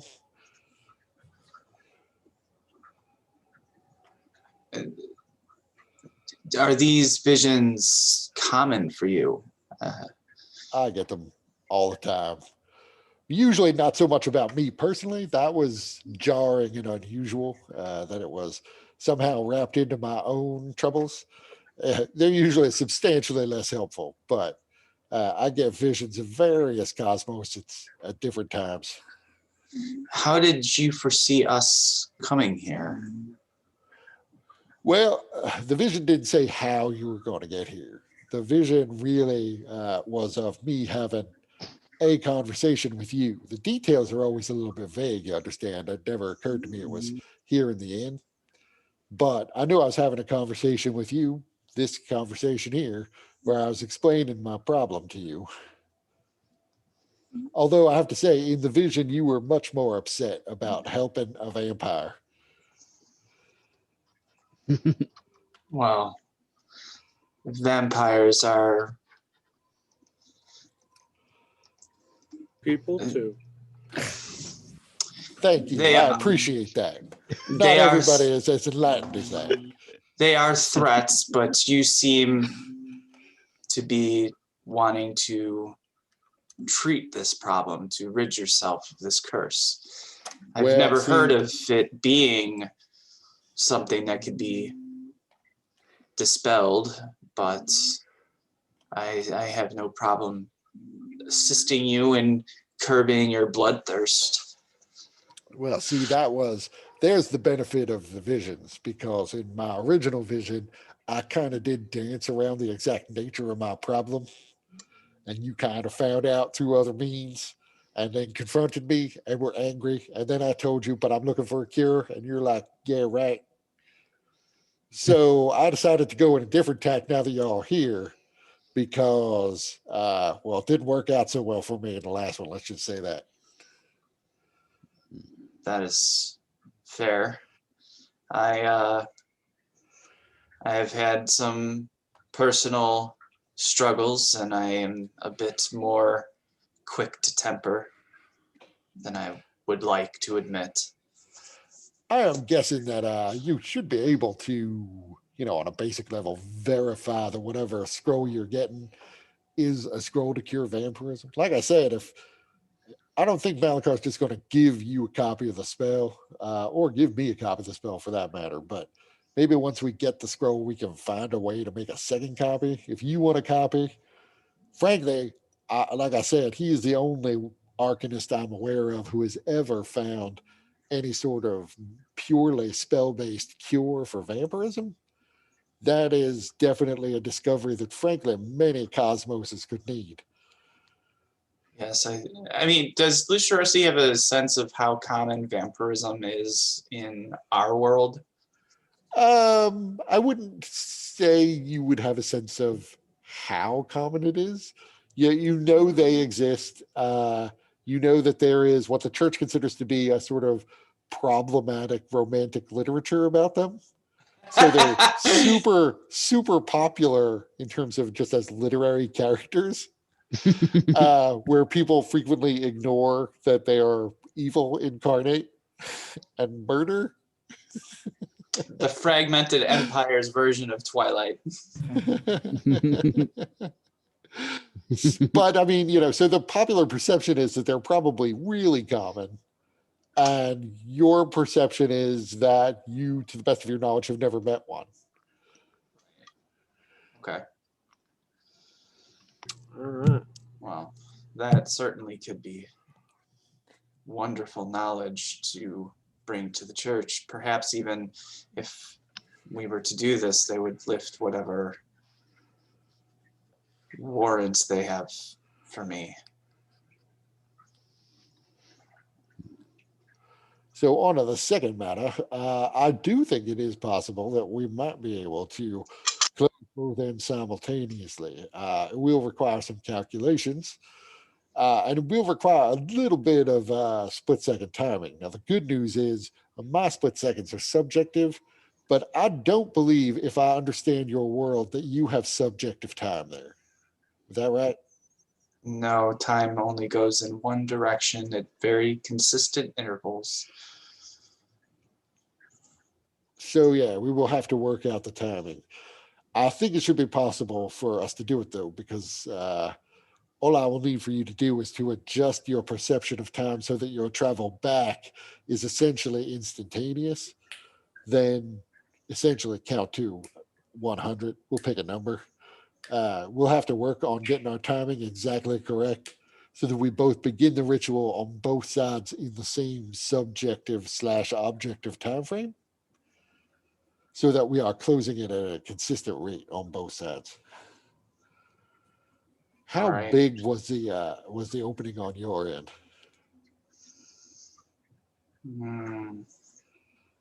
How big was it? Like Zarius, you are better with 50, these 60 feet, was it? dimensions. Well, that could be a little bit of a problem. I'm going to need a little more precision than 50 or 60 feet. I don't know. I got terrible memory. But your character doesn't. Keen mind, right? I don't have a key line. No, Wait a minute. no. Thinking I'm you're just a silly observant. character. Oh. You were asking about knowing North before. I know. That's why I'm like, yeah, do I? Wait, maybe I don't know that because that's a keen mind thing. Oh, does anybody here have keen mind? Wonderful. I will allow you to make essentially do like a group check. You can either let one person do it and somebody can help them, or I'll let you make a group check, which is everybody rolls an intelligence check, and more than 2 or more of you have to beat the DC. Yeah, because I had Kepri like fly around it and everything. Kepri's not 'Cause here. I wanted to Kepri gauge. probably behind like a steel trap. She probably knows exactly, but All right, what's everybody's intelligence? Oh, you know what? I will have a +1. I think. Yeah. I got a 0.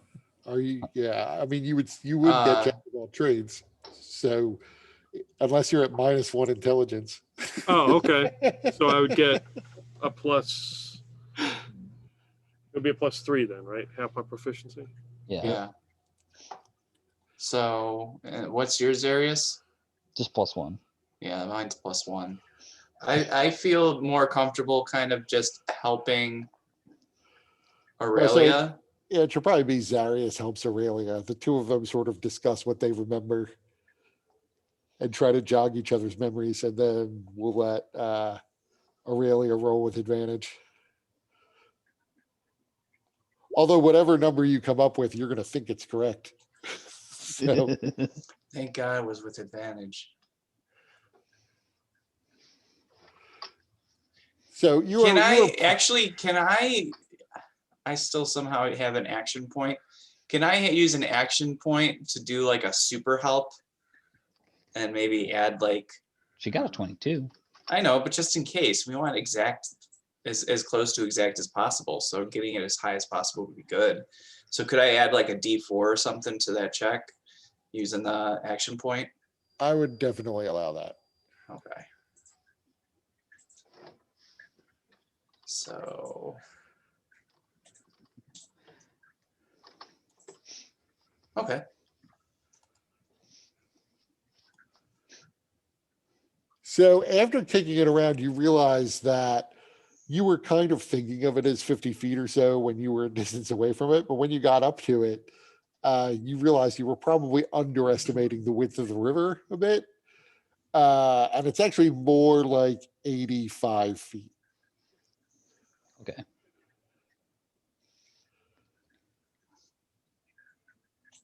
Yeah, I couldn't remember the width of the fucking river because I knew it spanned across it. So Right. Well, that should be enough. If your number is accurate, I can make the calculations and figure out what the differential needs to be between when I start, because I'm collapsing a very small entrance, so it'll evaporate much more quickly, and when you start, which will take a little bit more time. Also, I mean, once you get back, I should have the calculations done. I don't know how long you're actually going to be there trying to find Malikar. I'm assuming a couple of days. If you come back, worst case, I still have a couple of days to do the calculations. It takes however long it takes, though, because we don't want to get this wrong. I don't want my end blowing up when you close yours first, and you don't want your end blowing up when I close mine first. Seer, with what you're going to teach us about doing this, if we were to encounter more of these spheres in our world, could we use this technique to evaporate them? Sure, possibly. Although I now realize that if you find spheres that are these particular, essentially fixed points, anchors for these gateways, I probably have been inadvertently causing a cascade of energy, magical energy, to cause another gate somewhere to explode. So you may want to take that into account before you start shutting down gates. As that's kind of new. I don't think anybody in any of the cosmoses that I'm aware of knows that. I mean, there's all sorts of implications. It makes me wonder. Every time somebody casts dispel magic, somewhere else something may explode.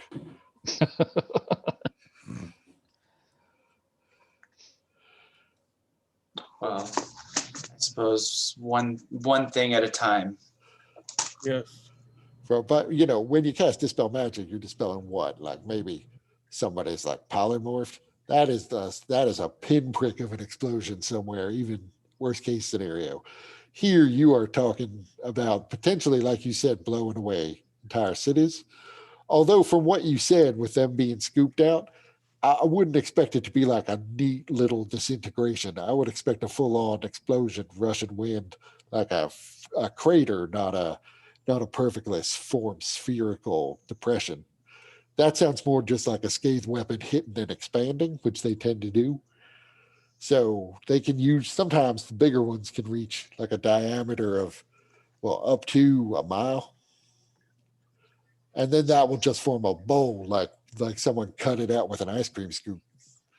So the scathe weapons, are there any others that, other than the scaves, that have access to these weapons? The scathes are so the scathe, as I said before, are native to the void. They formed here. I don't know exactly how the first scathe probably rose up, but sometimes entropy will coalesce into a sort of purple energy crystal. And the scathe are essentially a kind of sentient energy crystal that form from these things. They grow different kinds of, I suppose you could say, life forms. They grow crystals that in some ways resemble life forms. In other ways, they kind of don't.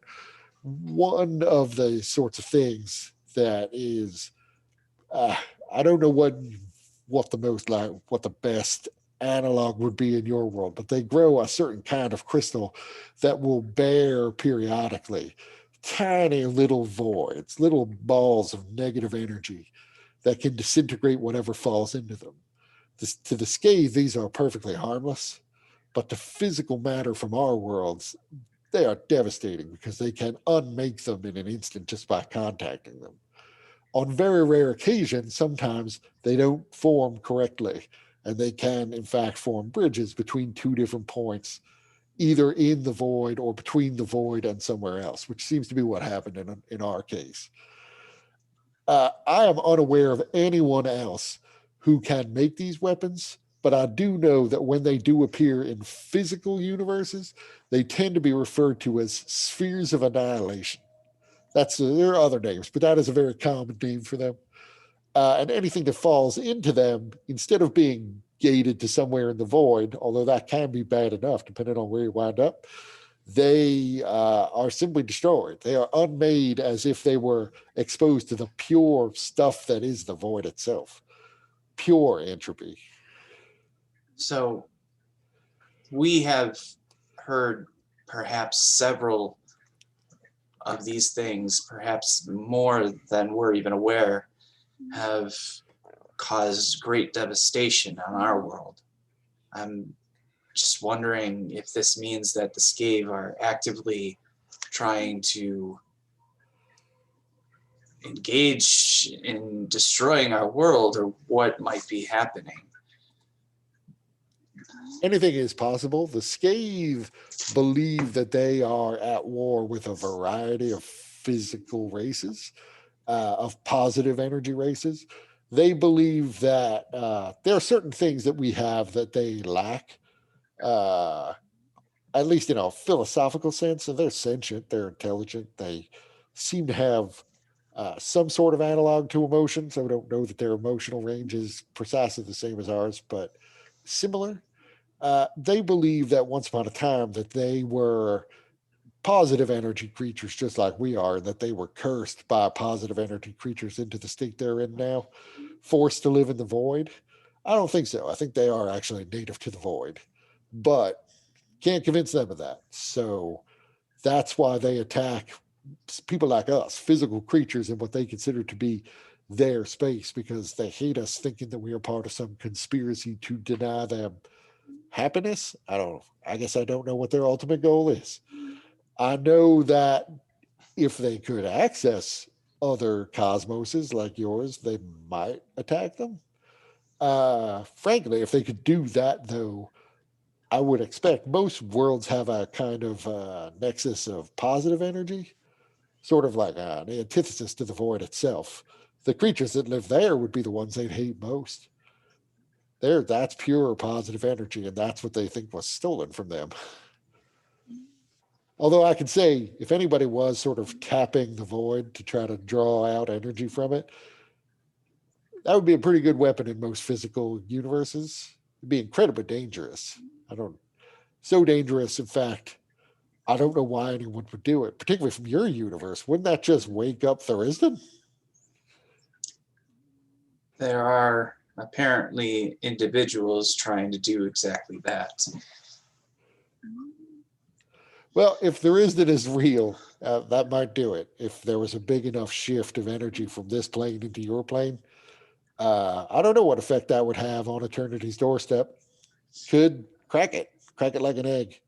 You've mentioned that before. We have on our world something called the wand at Eternity's doorstep. Several power groups are searching for it and for some reason believe that we possess it, though we don't. Wand. Well, that's a new one on me. I don't know anything about a wand. Wait, does it look like this? And he begins to cast a spell, and an illusionary form of the wand of eternity's doorstep forms in front of him. Do we know what it looks like? Yeah, you see the picture of it from Mordekainen's book of the wand. Okay. Yes, that's it. How did you conjure it? Well, I'm aware of the key to eternity's doorstep, which is what we call this. One were to possess this key, what would it do? Well, at least this is all lore, which tends to have sometimes a little bit of hyperbole thrown in. It is the way that you would unlock eternity's doorstep. Unmake it, essentially. I don't know the specific mechanics of it, but the story is that once upon a time, it was given to the jailer of this Thurisdan, someone called, I don't remember. But name it, that's it, Asmodeus. That's what they called him. So your gods, supposed, picked out this one being and gave him the unenviable job of being the jailer for this particular place. He supposedly fashioned a key and thought about using it, but instead connected it to Eternity's doorstep, realizing he was playing with fire a little bit because it might eventually release the creature within. He then used the power of this key to leave the void and return back to wherever they plucked him from, presumably from somewhere in your cosmos, and then used it to gain power there. By then, of course, he had drawn out so much energy from the void, he was a damnably powerful fella. So I imagine he's done quite well for himself back there, if it's, assuming he hasn't been bumped off. So is the only thing that this key could do is free Thurisdan? Well, I don't know what percentage of the power of Eternity's doorstep it can tap. I mean, that place has a lot of innate magical power to it. Just to, if the legend's true, it contains a god somehow. So a lot of power. If you can tap that power, presumably you have enough power to contain a god, which must mean you have the power of a god. Just a question of how much power you're willing to draw and whether or not drawing it too fast is going to, again, crack it like an egg, releasing the thing inside. You could probably unmake your reality with the amount of negative energy that can be channeled through that thing. You've mentioned several times the idea of different cosmoses. I'm not exactly sure what this means, but you've said that there's multiple Mordenkainens. Are there then multiple wands or keys of Eternity's doorstep? There's only one Eternity's doorstep, so I imagine there's only one key to it. That's why I was saying, don't tell people that you are children of Ashan, which is our term for people from your particular cosmos, because you got that whole religion tied up with Eternity's doorstep. And frankly, a lot of people who don't like your religious types coming here to worship whatever is going on there, and definitely don't want that thing to crack. That thing is a wonderful little siphon for the many sort of undead spirits that cycle through this void. Eternity's doorstep sweeps them up like I don't know, like fly paper to them. They land on it, the energy from them gets drawn out and sucked in, and I suspect is being used to just keep the thing at full power forever. But it doesn't matter what they are. If they are made of negative energy or suffused with it, liches, vampires, unfortunately, wraiths, specters, ghosts, if they get drawn in here, they're going to be drawn into the sphere and never be seen again. So it is greatly concerning that there are so many in our cosmos, as you call it, searching for this thing. Yeah, sure. You don't want anyone to have. I mean, from my end, bigger problem would be opening Eternity's doorstep and eliminating it forever. From your end, whatever's in there is probably going to come right back to your universe. I guess if Asmodeus has used the wand without causing these big problems for this long, if somebody were to get it away from him, though, they might not have the wisdom to use the power judiciously.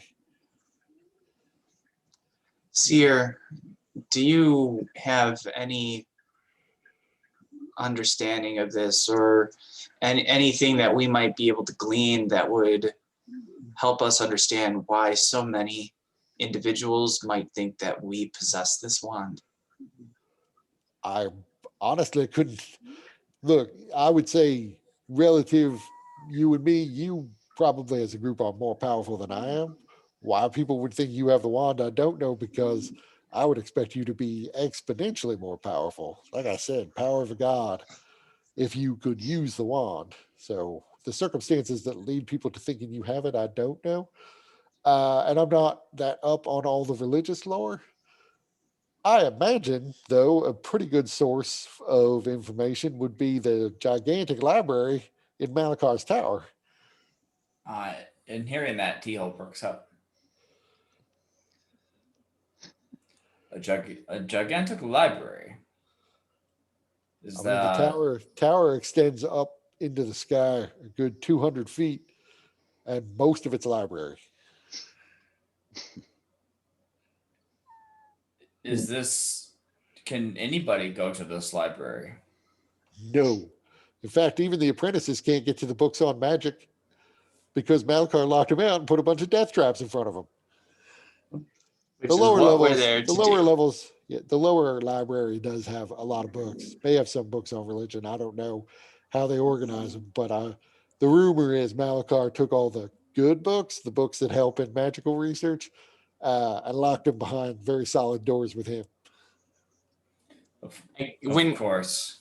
when T-Hole got up and heard that, I kind of imagined a library and like just a dust trail and a person-sized hole in the door. So yeah, the protections around the tower. Now that you know my condition that I'm dealing with, the protections around the tower will physically prevent me from getting anywhere within 100 feet of the tower, which is why I can't simply go in. They say trying to scale the outer wall of the tower is suicide because of the magical protections. There's a constant lightning storm that shoots down anything that flies too close. Occasionally, a scathe will get through the walls of force. They never seem to survive. So the idea is the way through is by going into the tower, which I can't do. Like I said, though, I don't imagine if you agree to find out what happened to Malikar, maybe patch things up between Bratswan and him, she'll probably be happy to let you go up. Frankly, you're going to may have to negotiate a little bit with her on that. This is something we can figure out. Yeah. Yeah. So I got some calculating to do. I will start. Which of you do you think will be the best to cast the ritual on your end of the portal? What sort of magic does it require? Well, I mean, it's a ritual. I'm pretty sure I can teach any one of you what's needed. Given enough time, I'm 100% sure any one of you could master it. I mean, assuming you have all your faculties intact, but just wondering how long it's going to take. We can deal with it when you get back. It's not vital that I know who I'm going to be teaching it to now. I feel like Aurelia is probably our best bet. She's got the highest intelligence relative to her jack of all trades ability. Nimrod scoffs. Yeah, like we're gonna trust Nimrod with world-changing magic. No. That is true, by the way. Nimrod has keen mind. I forgot. Oh, So Nimrod could have remembered instantaneously that it actually Nimrod can point out that it is actually technically 85.1 feet across. At which point the seer Eidvolt's like 85.1. That's completely different. My God, you could have killed us all. He shakes Aurelian.